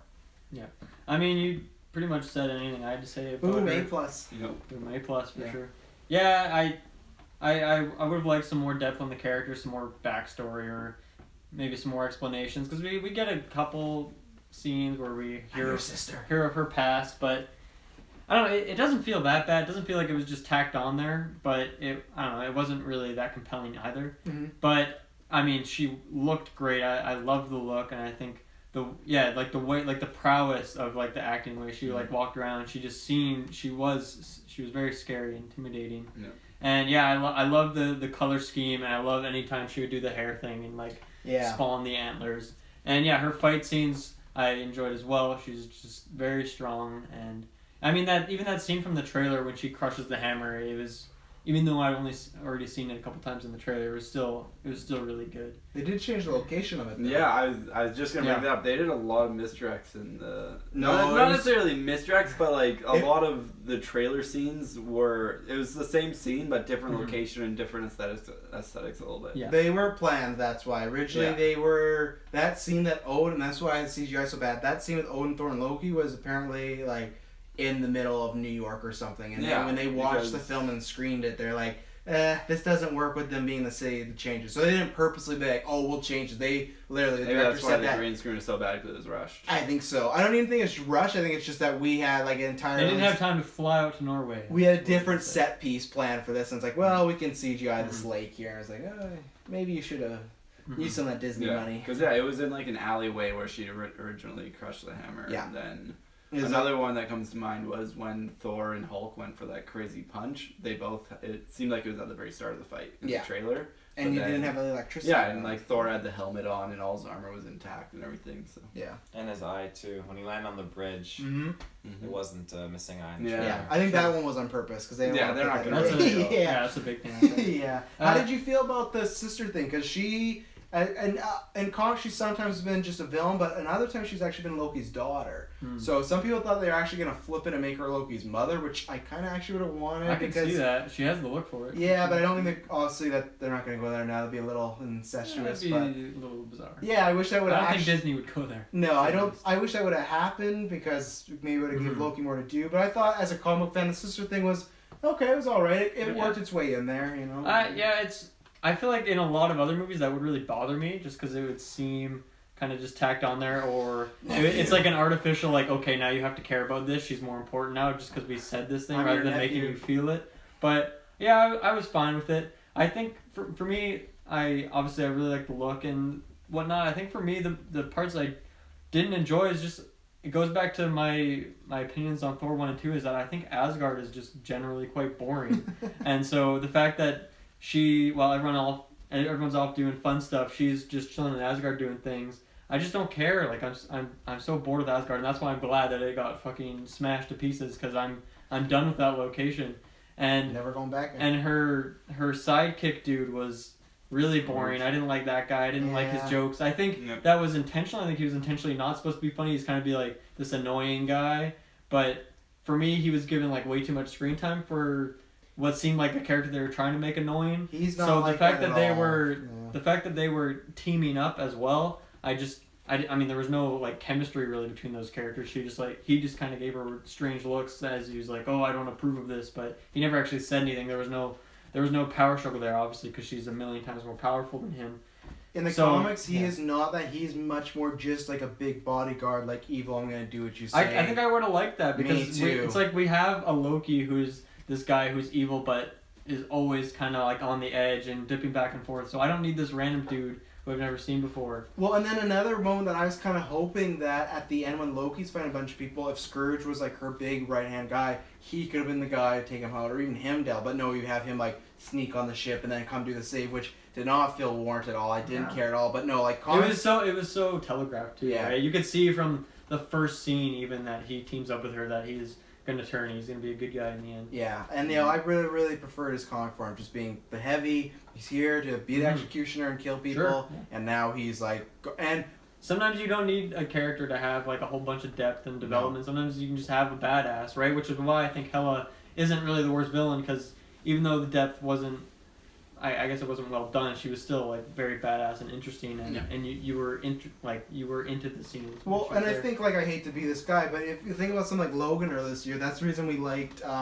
Donald Pierce, the guy who was like hunting Logan and Laura, because it was just like his job was to get them, and he's just a piece of shit guy. There was never this moment like, oh, I don't know, should I get them? Like it always felt like I'm gonna get you, and I like doing this, you know. And I would have wanted that in this. Where one thing I think you're forgetting one thing about Scourge, maybe a certain acting moment at the end that you and I both laughed at.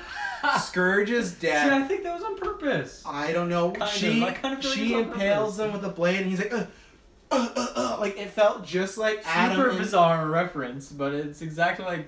Well, I was gonna say Gibson. Oh, I thought it was Adam when he takes a cigarette and Oh, saw. both, He's I like, guess. like terrible death scene. Yeah. Yeah. To me, honestly, I was thinking more times like that's awful. I the laughed. way that character to me seemed like he was intentionally supposed to be like annoying and like a bit of a joke. That's why I kind of felt like his overacted death scene was like maybe on purpose.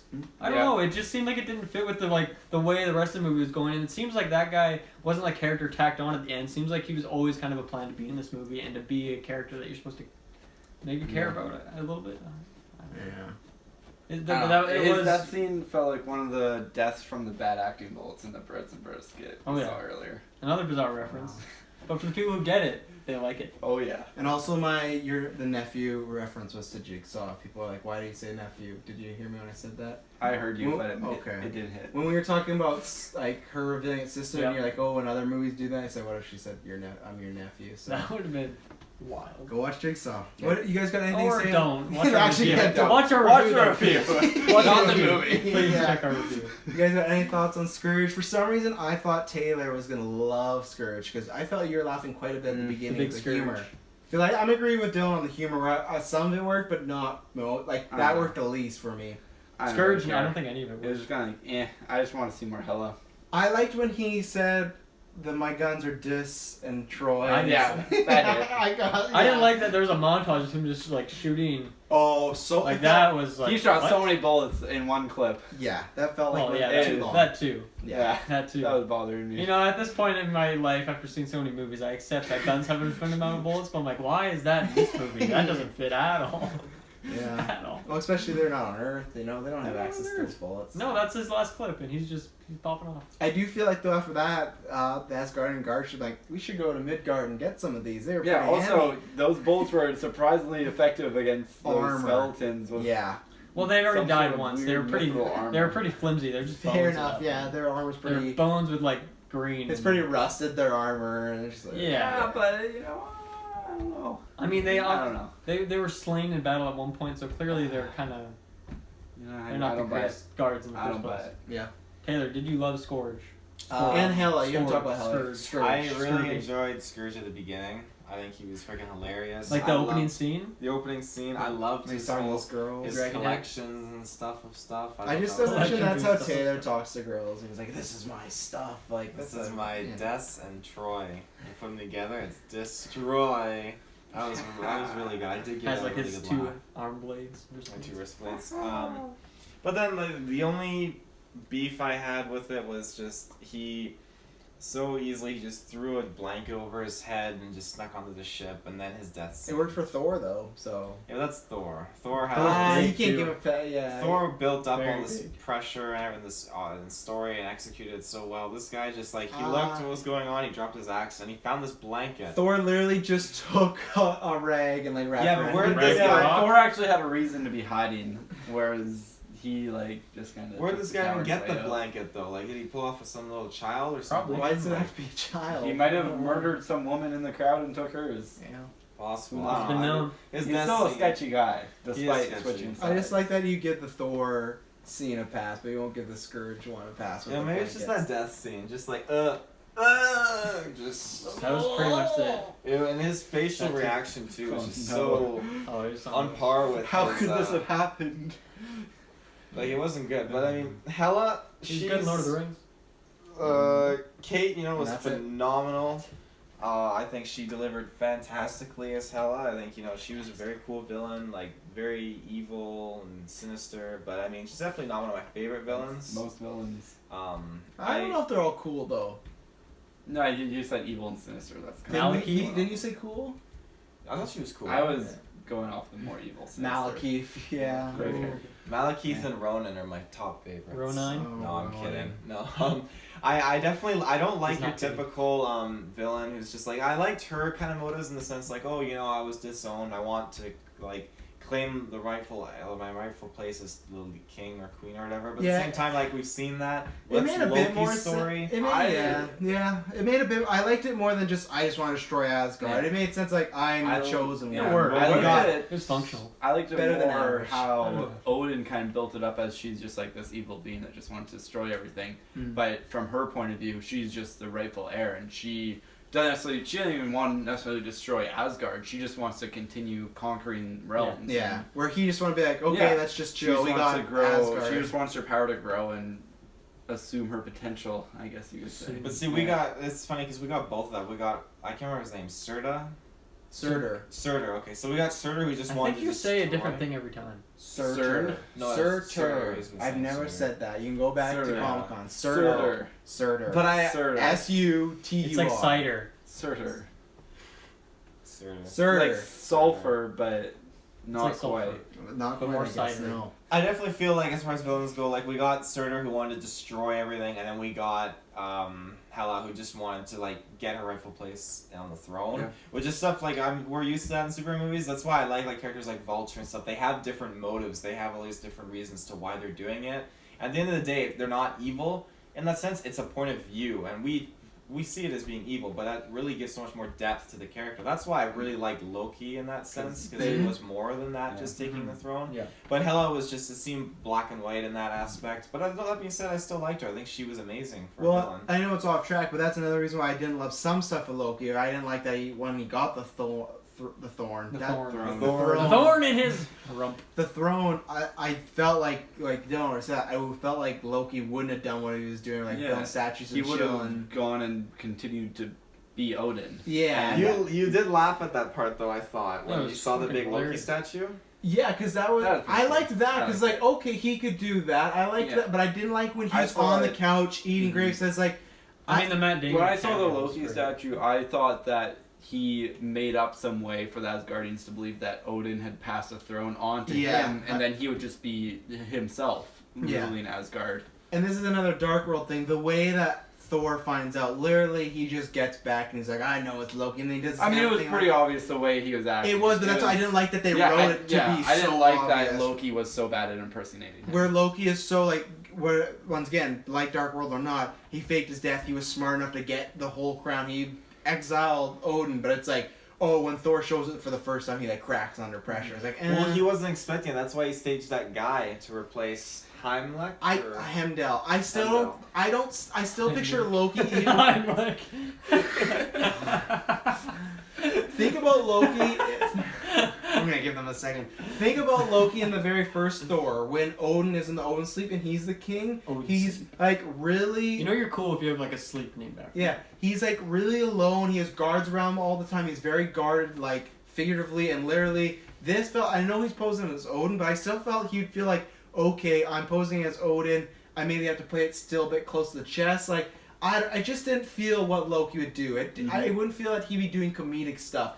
And this is the thing that I wish too, that I don't know if it's a joke or not, because he said to Thor, he's like, oh, like, since I've been ruling, there's been no problems here, and I've kept the peace and this and that. I would have liked if it would have been a serious scene of him acting like Odin. Thor finds out that he is Loki, and then Loki being like, yeah, I would have made a good king, because look at all the stuff I've done. Because what I was kind of hoping is, Thor, all these movies, has been consistent that he doesn't really want to be king. After Odin gave him, he's like, I should be out there, like, as a warrior, right? And I thought that would be a good progression of if Thor saw Loki being a good king, being like, you know what, you should have the throne, and I'll be the guy on your side. I'll be fighting for you. But that's why I didn't like, so Thor and Thor 2 show that Loki could have been a king and a great king, because the way he talks and he says stuff to Odin, that shows like, if he did become king, he'd just be this fool who sits around, and that's like, that killed some of the, like, when you compared him to Hela, it's like, that killed it a bit with me and Loki, of like, I don't think he would have done that. Either he would have ruled Asgard to the ground and destroyed it, or he would have been a great king, and we would have been like, oh, yeah, Odin really did screw him over, because he's the more, like, well thought out of the brothers. So that's, I know, just because you brought it out, I know you're talking about Hell, but I just want to get that out there, because that's why I wish that more Seems stuff like was done with that. Nothing changed. Yeah, but I think I don't think that was a shot at Loki's character. I think that was just, they set this up in Dark World. We have to, like, address it, but how can we get out of this need really to address quickly? this very quickly. I think, and even then, I think they maybe could have just started with, like, Thor found out it was, I don't know, because I liked the opening scene, but I didn't like how weak they made Surtur. I really, like, Surtur's a huge fucking god at the end of this movie, but, like, Thor beats him pretty easily at the beginning. Well, he was weak, though. He needed the eternal flame. I guess. I just wish he was a bit more stronger. And I didn't like that he was kind of comedic, too, while we're talking about villains. Surtur, I did not like, he was like, they played him off as dumb. He's just like, I'll destroy Asgard. And then, like, the Thor spinning thing was fine, but when he's like, and I'll destroy it, I'm built to, like, he was really cheesy and really lame. And I was kind of very cheesy. Yeah. I hoped when I saw in the trailer, I'm like,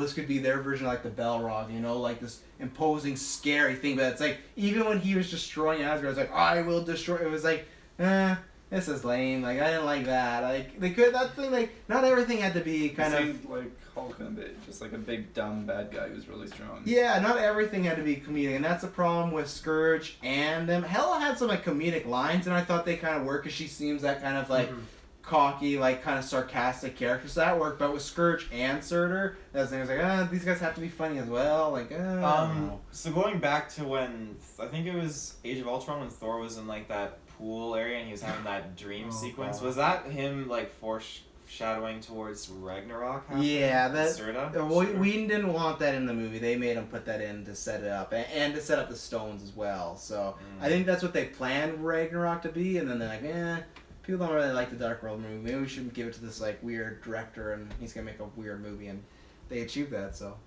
It's true. Tyler, I know you talked about it already, but do you have any more thoughts on Hela, the goddess of death? Hela. Badass as fuck. Wow. She was Bam. great. As fuck. Badass motherfucker. I definitely think, like, her best moments were her just being incredibly overpowered and very imposing, rather than having, like, a whole lot of depth and whatnot as a character, and having a whole lot of, like, emotional character moments. I thought it was great to just see her come in and just completely destroy Asgard, pretty much. Just, I don't know, I thought she was great for what she did, and there could have been more, but I didn't really, I mean, I would have been happy if there was more, but you don't really need it. I thought that the character itself was really great, and her look was amazing. I don't know if you guys noticed it, but at the very start of the film, when she first shows up, she's very, like, disheveled in her face. She has, like, lines, and she looks pretty old. And then as the film goes on, at the end scene, she's very young. Yeah. So I thought it was kind of cool. Cool detail. And she took Thor's eye too. So yep. I didn't really like that. Like, I don't have a problem with her taking the eye, but the way they made it look. You could tell his eyes was just closed with some paint, and that's the other thing with CGI. I'm like, you could just made that, I don't know. So I guess it's, I don't even think that's they couldn't have done it. I think it's a question of what their rating would have been if they did it more it was detailed. Like black and there's literally one scene when they're, like, talking on the Rainbow Bridge where you could literally see, like, a little bit of his eye through, like, the black CGI.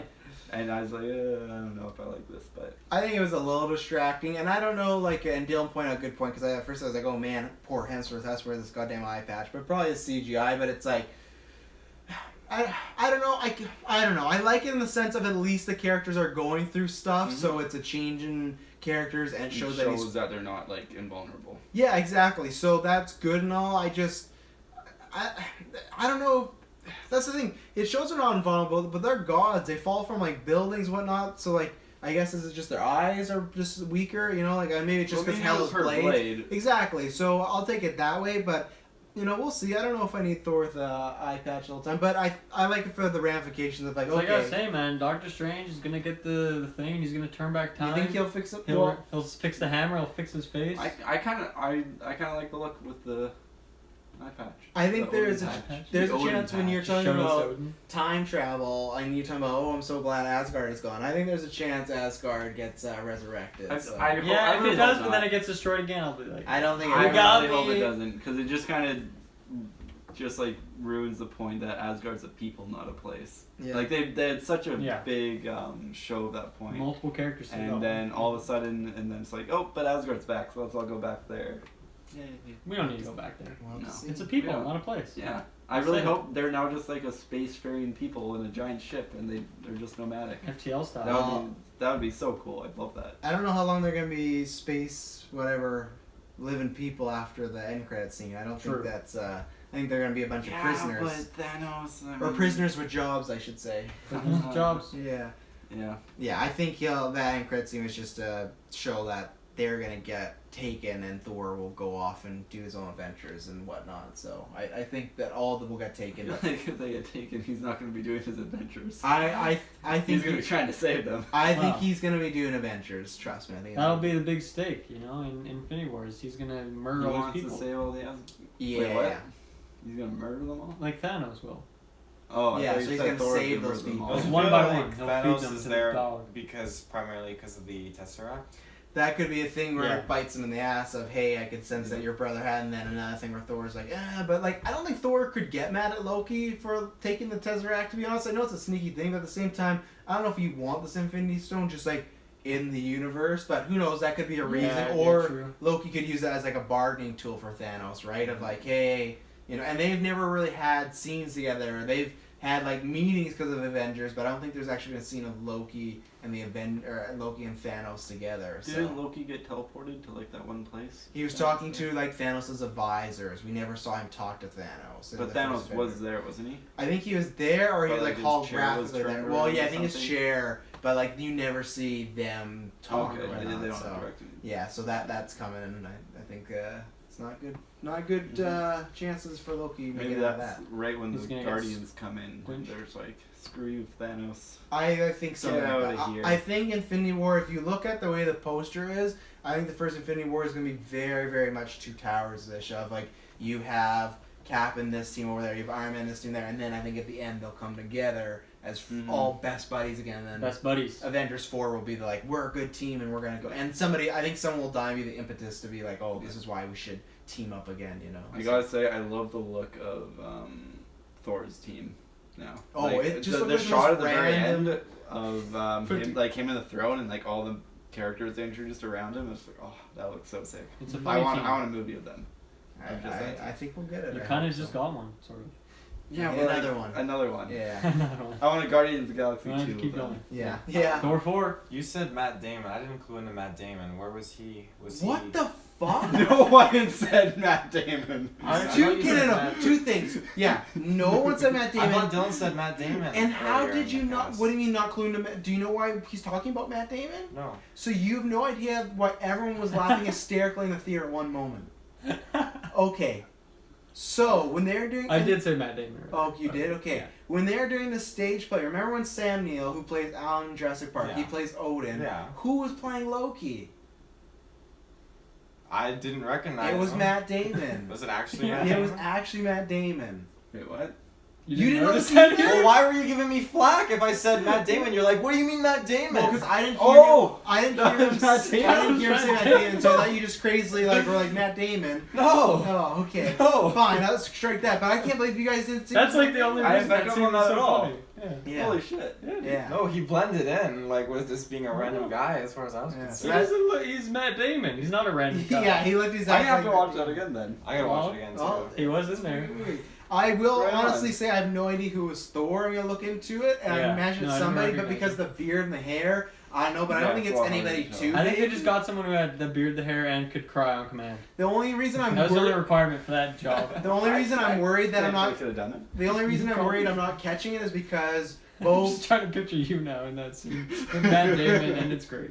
both Odin and Loki were played by like well-known actors. So that's why I think, oh, is Thor somebody I'm not catching? So I could be wrong, but the Matt Damon thing, that was great. So it's a great look. And that Wouldn't it be shows- funny if on our like whatever that thing is called that we did, where we predicted who was gonna get cast Yeah. as superhero And that was characters? one of them, yeah. Oh, It that'd would have be- counted. It would have counted in a cheesy way. For Mhm. sure. So if you, in the comics, maybe we'll probably know by tomorrow or by the Steam goes out, but if you know who Thor is, let us know.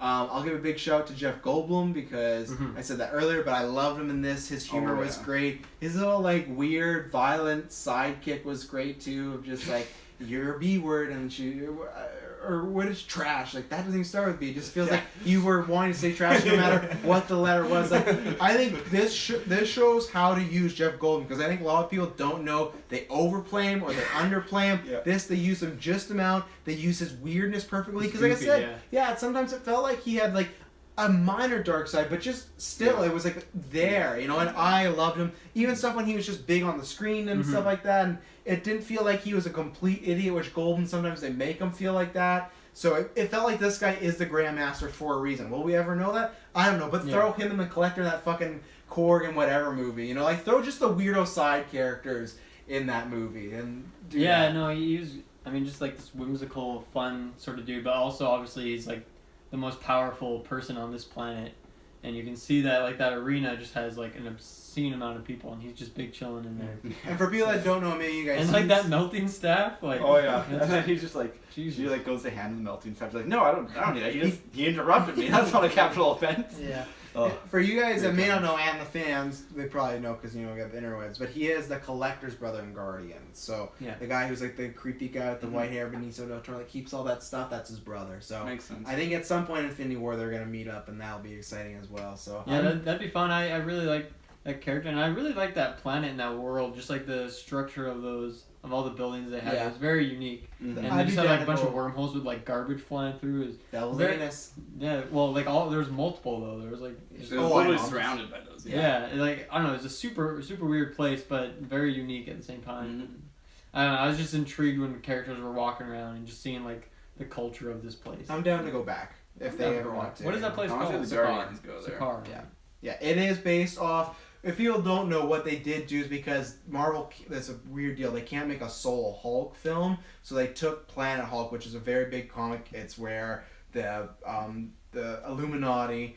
There's Keep like going, the just keep Avengers, going, yeah, and then there's Okay, like Doctor we Strange. accept it. Doctor Strange, Iron Man have like this secret group. They decided the Hulk's too dangerous. They ship him off to space. He lands on this planet. And he does fight and go up the ranks and everything like that, and becomes a gladiator. He actually gets a wife there and everything Oh, like that. snap. But they took Sakaar and Korg, and they took a bunch of Planet Hulk characters because they know they'll never do that movie, so they just incorporate into this. And that's one thing. As when I heard it, I thought was great. But I was like, oh, it could also get really busy, but it flowed seamlessly, I think, for the most part. So, but yeah, that place is a big place in the comics. So Cool. there's a chance we could go back. And Beta Ray Bill was on that statue, and man, I fucking want to see Beta Ray Bill. He's like a clone of Thor. Oh, He's he was like, one of the gladiator statues. yeah, on the Which one? statue. Yeah. Were they all He's references? the big horse face one. Oh, like the armor, Yeah. like the armadillo one. Yeah. That's He, what I thought. I think, yeah. So I Like Thor, and then he was just to the bottom left. yeah, Right, and he had like the yeah. big fit. Yeah, and he's just like a clone of Thor, but he's super cool, and yeah, so it Nice. means he's out there. So I'm excited. About He that. could have been killed by Thor.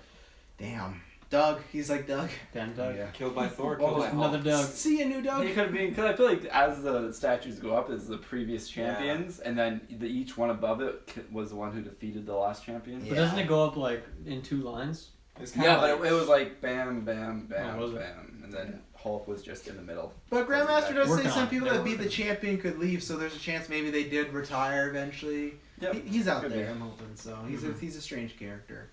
What else do we want to show? We've talked about characters. Talked about some. How'd you feel about Hemla? Hemdell. Heimdall. I'm happy to see him do more. I just hate that Idris Elba's playing this character is just so minor. He's a very talented actor. Yeah. I think he should go. Sorry, but he should go to DC and play Green Lantern or something like that. I can tell they gave him more because he's getting more big, like a bigger actor. But it just felt like, okay, he did his role well. Like that's all I could say. He kind of reminded me of Aragorn in certain ways. Yeah. The way he's guiding people around and like how he Everyone has has the him, cape and the hair and the David. giant Right. sword. Everyone, But- lots of Aragorns for you this year. Yeah, I don't know. I just found that character really boring. Oh, I'm not a big fan of that actor yet. Like, really? I haven't really seen him much, You but gotta watch some of his British stuff. Yeah. it's just the Dark Tower was a really disappointing Ghost film. Rider. Oh, I'm still glad I haven't seen that. Have you seen Dark No. Tower? Oh, so you just shocked me. Oh no. Yeah, I don't know. That character to me looked cool in the first two movies, but that was about it. Yep. And in this movie, I agree. Has I some think cool dreads. I mean, he's obviously been around a whole lot, so it's good that they're giving him some more depth and a little more importance, and shows how much he cares about Asgard. But yeah, he's just. I found any time he was on screen, I was like, okay, let's go to the next shot, please. Since he's all seeing, you would have thunk that since he did kind of leave and go into hiding, why didn't he try to promote the fact that Loki is Odin? He could have seen it. Well, they just kind of gloss over that because right when he sees Loki again, he's like, I knew you were coming up. And they make it sound like Loki was the reason he got banished out of Asgard. So I think that But they he wasn't technically banished. He just went hiding in the woods. Well, he was supposed to go to prison though. He and was banished. And Yeah. he Yeah, escaped. and he escaped. So I think that it's supposed to just be like, oh, Loki's just that good of a trickster. He tricked him down, but they didn't want to touch that Yeah. Dark World stuff. Anything else to shout out specifically? No. It could have been because Heimdall had no way to prove to the rest of the people of Asgard that it was Loki. True. He didn't have a hammer like Thor did. Nope. Yeah. The hammer. We talked about that end credit scene, obviously with Thanos showing up, so we'll see what happens there. That second end credit scene was just a comedic scene with the Grandmaster, and Yeah, That was fun. I heard you make a point of saying you wish the comedic scene was first. yeah, even though it's a tradition because they did that with the original Avengers, the very first movie that had two end credit scenes, it was Thanos and then it was the shawarma scene. So I know it's tradition, but I like it the other way around because if it was comedic and then a story point, I'd be leaving the theater and be like, okay, but when they show the Thanos ship and I'm like, oh, and then there's another one, like what could that be? Like, and then it's like, okay, I love Golden, but like now it's another. Like if it was reversed, I'd feel better about that Golden one Right. than I did. So and it was fine, So the only thing I don't know. I maybe wish that if this, I have to see how it happens in Infinity War, but if this is a big thing and we don't see scenes of Thanos taking the people, whatnot, and it's just, oh, his people are taken, I kind of wish the movie ended that way instead of an end credit scene. Because if that's a big moment, and it's similar to, like, Loki taking over Odin's chair, I think it could have ended with, like, where do we go next? And then, like, Thanos' ship show up, and just, like, okay, what's next? I don't know if it works as, like, my favorite end credit scene, so I gotta see Infinity War to see how they deal with that, but if it's just, like, we meet Thor, and he's like, my people were taken, this and that, it's like, oh, okay, well, yeah. But everyone watches them, so I'm talking to nobody. Everyone watched So. them. My last point is, as per usual, the Stanley cameo was well done. I like that he's just like this demented hairdresser with this really scary device. Yeah. And When- I like that one. It was When fun. Thor's like acting really tough, and then when he started like all of them, he's like, "Oh no, please don't sing!" Yeah. And like, yeah, I like those moments where Thor got like scared and stuff. So, Mhm. and I guess we can talk about him, but I think Chris Hemsworth did a great job when he had to be Oh, yeah. the big action brawling guy. He did. Yeah, I kind He of had be forget to comedic. mention it because I feel like he's really sunk into the character now. And Yeah. Yeah, I never, like in the first movie and even parts in the second one, I still felt like he was trying to figure out what he was doing or he seemed a little inconsistent. But yeah, he's definitely nailed it now. This feels He's got like it on lock. this feels like his perfection, where it's like you can't see anybody playing that character but him. Now, Yeah. and maybe that's You what can needed. try. Yeah. You know, And maybe just that's see- what needed. Maybe take a director like him need to flesh him out one way or another than just be like the medieval guy or like kind of cocky. Like maybe this humor 100% works. So Perhaps. final ratings then, or final thoughts on a rating for some people? Yeah. Yeah. For some people. Anyone want to go first? Any takers or what? Sure, I'll go first, as per Oh. usual.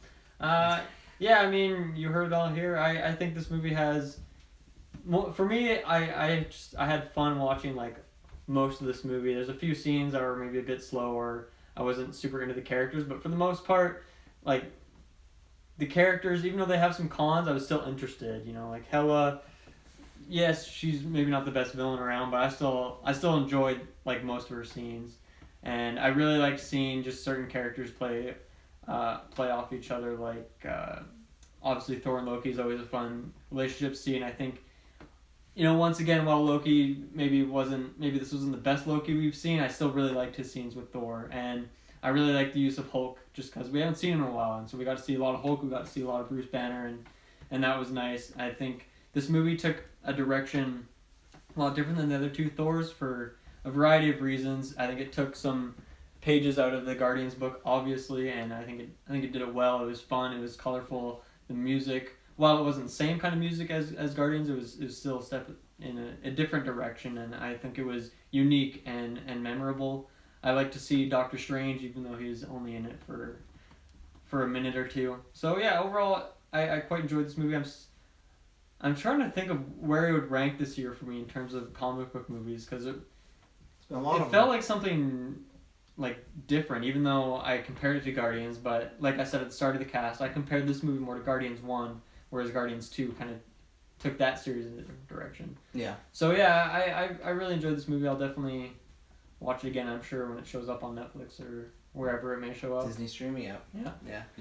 I'll go next because change it up. I think the best thing about this, the biggest shining thing I could say is there's a few Marvel movies where I feel like you could put in any director and it's kind of the same. I kind of feel that way with Doctor Strange. I kind of feel that way with Spider-Man, where it's like, this was a story and you can't really feel the people's take on it. Where something like this, you can see Taika Waititi all over this. You can see James Gunn all over Guardians. And that's what I do love the most. When some people say, they're just a factory, they can be sometimes. But when they get the right person in there, they can work in that factory, but put in a few ingredients or some new toys. Some groove, some funk. Yeah, exactly. They put some new toys. Steely Dan song. They put some new toys in the conveyor belt. And Taika, I want to see more of this. Any cons that I had as far as, some story beats, maybe some comedic moments here, maybe some character decisions, or more decisions that they made with the characters and some of the Dark World stuff, which I agree, maybe it was for the best, but maybe found a different way to do it. I hope that he does return for another Thor, and I think the next Thor could be even better than this one, because big claim. Well, I do, because I think this was a great, a 3-run hit, if in baseball terms, and World Series just ended. I don't think it was a complete home run, because I had those cons, but great characters, like we just talked about Hemsworth, knocks out of the park, he is Thor. I love Valkyrie, Hulk was used great, Loki, another con of, I think he was used a good 75%, but that 15% was a little lacking. Overall, it was a fun, good story. Like I think Tyler said earlier, nothing too deep. It's not going to be your Civil War, or Winter Soldier, or anything like that, or even Guardians. We're not getting that deep with the characters, but it is, like I said, the best way I can describe it is a amusement park ride. It's like a Disney park ride. You strap in, you have a good time, you see a bunch of unique stuff. And this is, even though Guardians happened, I still feel this might be the most unique Marvel movie, because like you said, it has Guardians vibe, but it feels completely different. It feels like Guardians on LSD, and already Guardians felt like that, but it feels really, really weird. It feels even more unconventional than the other Marvel movies. Travis also did quite a bit of LSD before going to it was great. They had a special on at the theater instead of double butter, but so like I said, I'd have to see where this would rank for me. I've gone back and forth. I think I'm giving it a 7 out of 10. I'm not sure what's higher, what's lower, or whatnot. I'd have to go back and see, and when the retrospective we will. But like I said, I think it's higher than the mid-pack. I had a really, really good time with it, so you might feel like a 7 out of 10 is lower. But there were those cons I do think were a bit stronger. I think even with a rewatch, I could get to a 7.5, maybe an 8. But this is the feeling I'm going right now, because I already said at the beginning, the beginning was a little weirdly paced for me, and I was not a big fan of the first, most of half an hour. So... yeah. I have a quick question for you, Travis. You said Loki was used well 75% of the time and not so well 15% of the time. What happened to the last 10%? The fans are curious. I'm curious. What did I say? 75% and then I said 10%? You said 75% good, 15% bad. Oh, shit. I really want to know what happened to the last 10. The 10% was all the end credit stuff, and that was neutral. No, I maybe I could say that. I was wrong there, but I think there was some stuff he was kind of neutral. I think you put it. You already I'm put it. I'm just making a joke. You are, yeah. but you should have said no. I meant to say 25%. Yeah, you should have just said fuck you and just move on. But I think you said it the best. Where I think he was still good in it, but just not the best use of the character. And I am Loki's maybe my favorite character It's in the low key, MCU. like when you favorite you, as the joke goes. It's not a That's- I joke. don't- yeah. It's that's- not a The joke. low-key It's joke? real. Yeah. Oh, it's actually getting good. I just You've never heard that joke before? No. It's alright. I'm not. That's why I was making fun of it because I've heard it too much. Yeah. Yeah. Okay. Okay. What did you think of the movie? You know, that's a good Transitions. question. Hashtag save hands. Alrighty. I'm gonna start with my score. I'm gonna give it a sturdy 7. Sturdy 7. I thought it was a great time. Lots of good scenes, for sure. Sorry, I'm Good not scenes. just. That's the insight you get on the Alright. GeekVerse podcast. So when it comes to this movie, it was a very fun film. I think one of the greatest takeaways for me was that it was just a lot of the comedy, probably like 89% of the comedy hit for me, even despite the fact. Fuck. I'm just. Shut up. I'm Get out of here, Dylan. tired. Okay. Alright. I thought it was just really good. There was very little comedy that didn't hit. There were a couple lines here and there from Hella. I thought it was a con that wasn't that didn't hit for me. The emphasis just didn't seem there. Didn't seem impactful. And there were a couple scenes that I've mentioned earlier in the cast that weren't that great, I felt. So there are definitely some things that take away from the film. And for me to rate a film very highly, it needs to have more of an emotional charge to it, much more impact, which is why it's down to 7. But if you're just looking for a good time and you want to smile the whole time, because that's one thing I noticed at the end of the film was I probably had a smile on my face for the majority of the film, and that just like that's why it's such a high number without having basically any emotional impact for me personally. It feels like an action, like The adventure smiles video Yeah. game almost. It you didn't know? feel like obviously there's plot progression throughout it, and obviously the situation at the end of the film is different than the start, but a lot of the stuff that kind of happened in between didn't have like huge impact on the outside world, but it was still just a great time watching those characters go around and do their things. I thought the fight scenes were my favorite part of the film, whether it was Hela being absolutely insanely overpowered, just throwing blades around and doing flips and shit, and just absolutely wrecking everyone, or it was Thor and Hulk going at it, or just any fight scene in the film I thought was incredibly well done, especially the parts where Thor became the God of Thunder and really just like all him when he was super overpowered, and the beginning of the fight scene was amazing.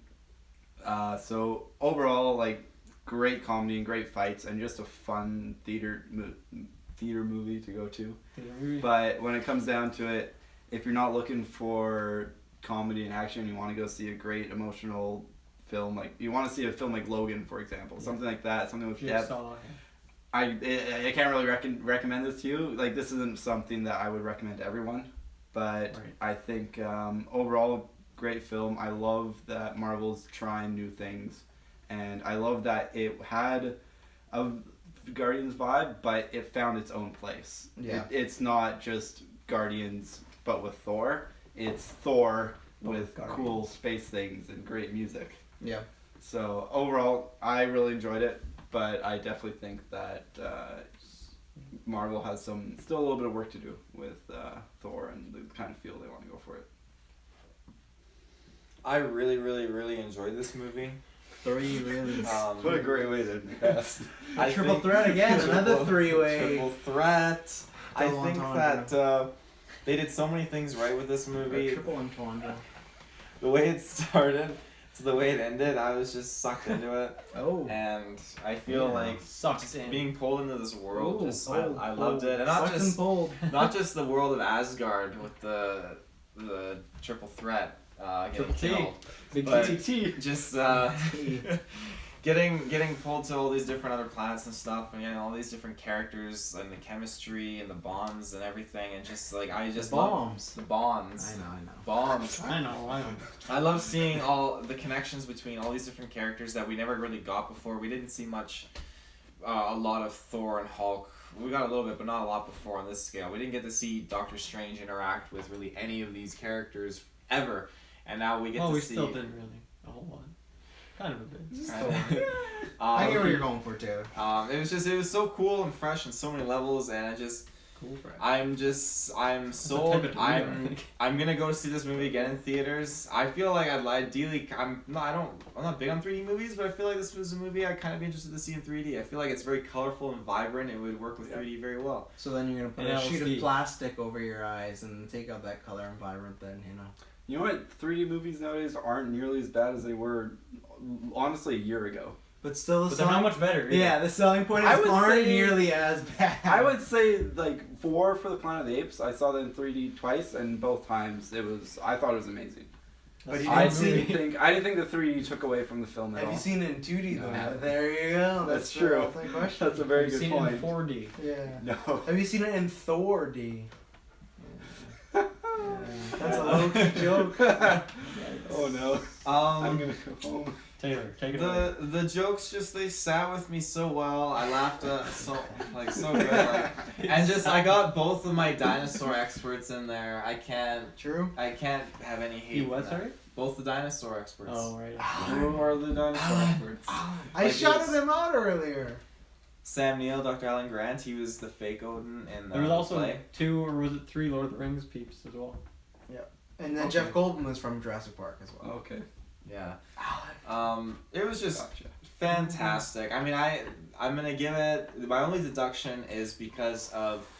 It was just I would have liked to change the reasons why then the villains were doing what they were doing. Except for Serta. Serta's the exception because he was kind of cast to the side. But Hela, I wanted a little bit of a different kind of motivation. And then Loki's just kind of downplay, not being able to really deliver his plans and just being portrayed as being kind of just Bit weaker. a bit weaker in the back of the crowd. Yeah. Despite being weaker, I feel like he got a lot more screen time than he has in the last 2 films. He did. I don't know about the first. I won't say the first one. The first one he was doing a lot of shady stuff. A lot of shady. Yeah. I feel like he was much more present though. Plus he had a good amount of screen time. All right, Taylor, you have a number. I have. I do have a number, and it is not a double digit. I'm gonna Triple go digit. Wrong. triple digit. Yeah. 200 out of 10. I'm gonna go with a 9 out of 10. And that being said, that 9 could go up to a 10 once I watch it again in 3D. Oh, So no decimal point. Jesus. But Okay, no. Your problems with the villain's plan shouldn't change with 3D. Be like, oh, I understand it Because now. then they're gonna have more depth. I'm here every week. I'm 110% gonna be recommending this movie to everyone I encounter. Everyone you Hey, I'm just picturing you at work, just like, hey, you want to buy this sofa? Well, I can just go see Thor Ragnarok instead. So Just print pamphlets and put them on every single item. I'm making business you cards need to now. you need to have enough pamphlets. He's So. gonna Yeah, get- yeah. You can't start a revolution without Exactly. Not enough pamphlets. You know it's not gonna work. It's gonna fall short. He's gonna get his prostate checked. He's like, have you seen Thor Ragnarok? I'd probably start the conversation before I get checked, just so I'm making a friend when I'm going into that situation. You're gonna make a friend one way or I don't want to have a stranger in that situation. Oh, you're getting a new friend. Tyler's fucking. Tyler's gone. He's done. Cast isn't over, but he's over. Tyler, you forgot your gloves. And I don't. You're And driving me your home. Don't keys. leave. A 9 out of 10. That's actually not bad. I thought That's not bad at all. No, it's quite good. Well, No, if I you give it thought- the Taylor, Well, yeah, Taylor it's thing, it's around 6.5. your rating. But I thought you were gonna be like, oh, a 9.865, 1432. Well, let's not be That's too the like. most digits we've ever Taylor had on here. the Geekverse.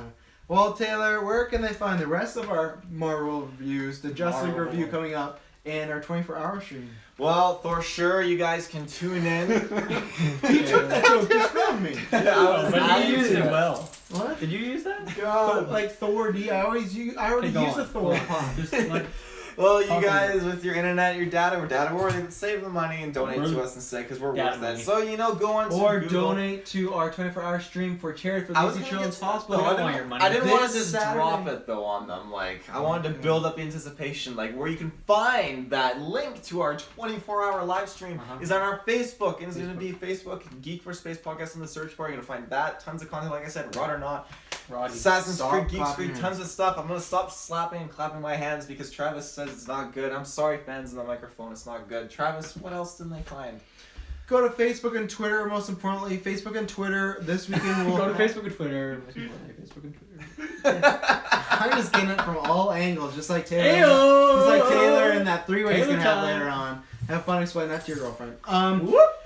Twitter and Oh, Facebook yikes. are going to have the pin post on Saturday for the stream for Twitch and YouTube. So if you want to know where to go, just go there. You can watch us 24 hours, 9 a.m. to PST, 9 a.m. PST, 24 hours. Going to do lots of gaming. It's We a have a big gauntlet tournament. Yeah, we have a second gauntlet tournament, crown the winner, who's going to get the cheat code and a title shot. Lots of good stuff. That's the most important thing. SoundCloud, Google Play, iTunes. Please subscribe on Twitter and Twitch, YouTube. Subscribe. If you want to help us out and you don't want to give us any money, that's understandable. You work hard and you have bills to pay, then give us a like, give us a subscription, give us a review. Those things help us to get the word out, and especially that helps Drop us. a comment. Yeah, that helps us with stuff when we're promoting a charity We need stream. feedback. Yeah. A simple like could maybe get us another $1 towards BC Children's Hospital. So think about it that way. So thank you very much for tuning in. And until next time, it'll not be boring.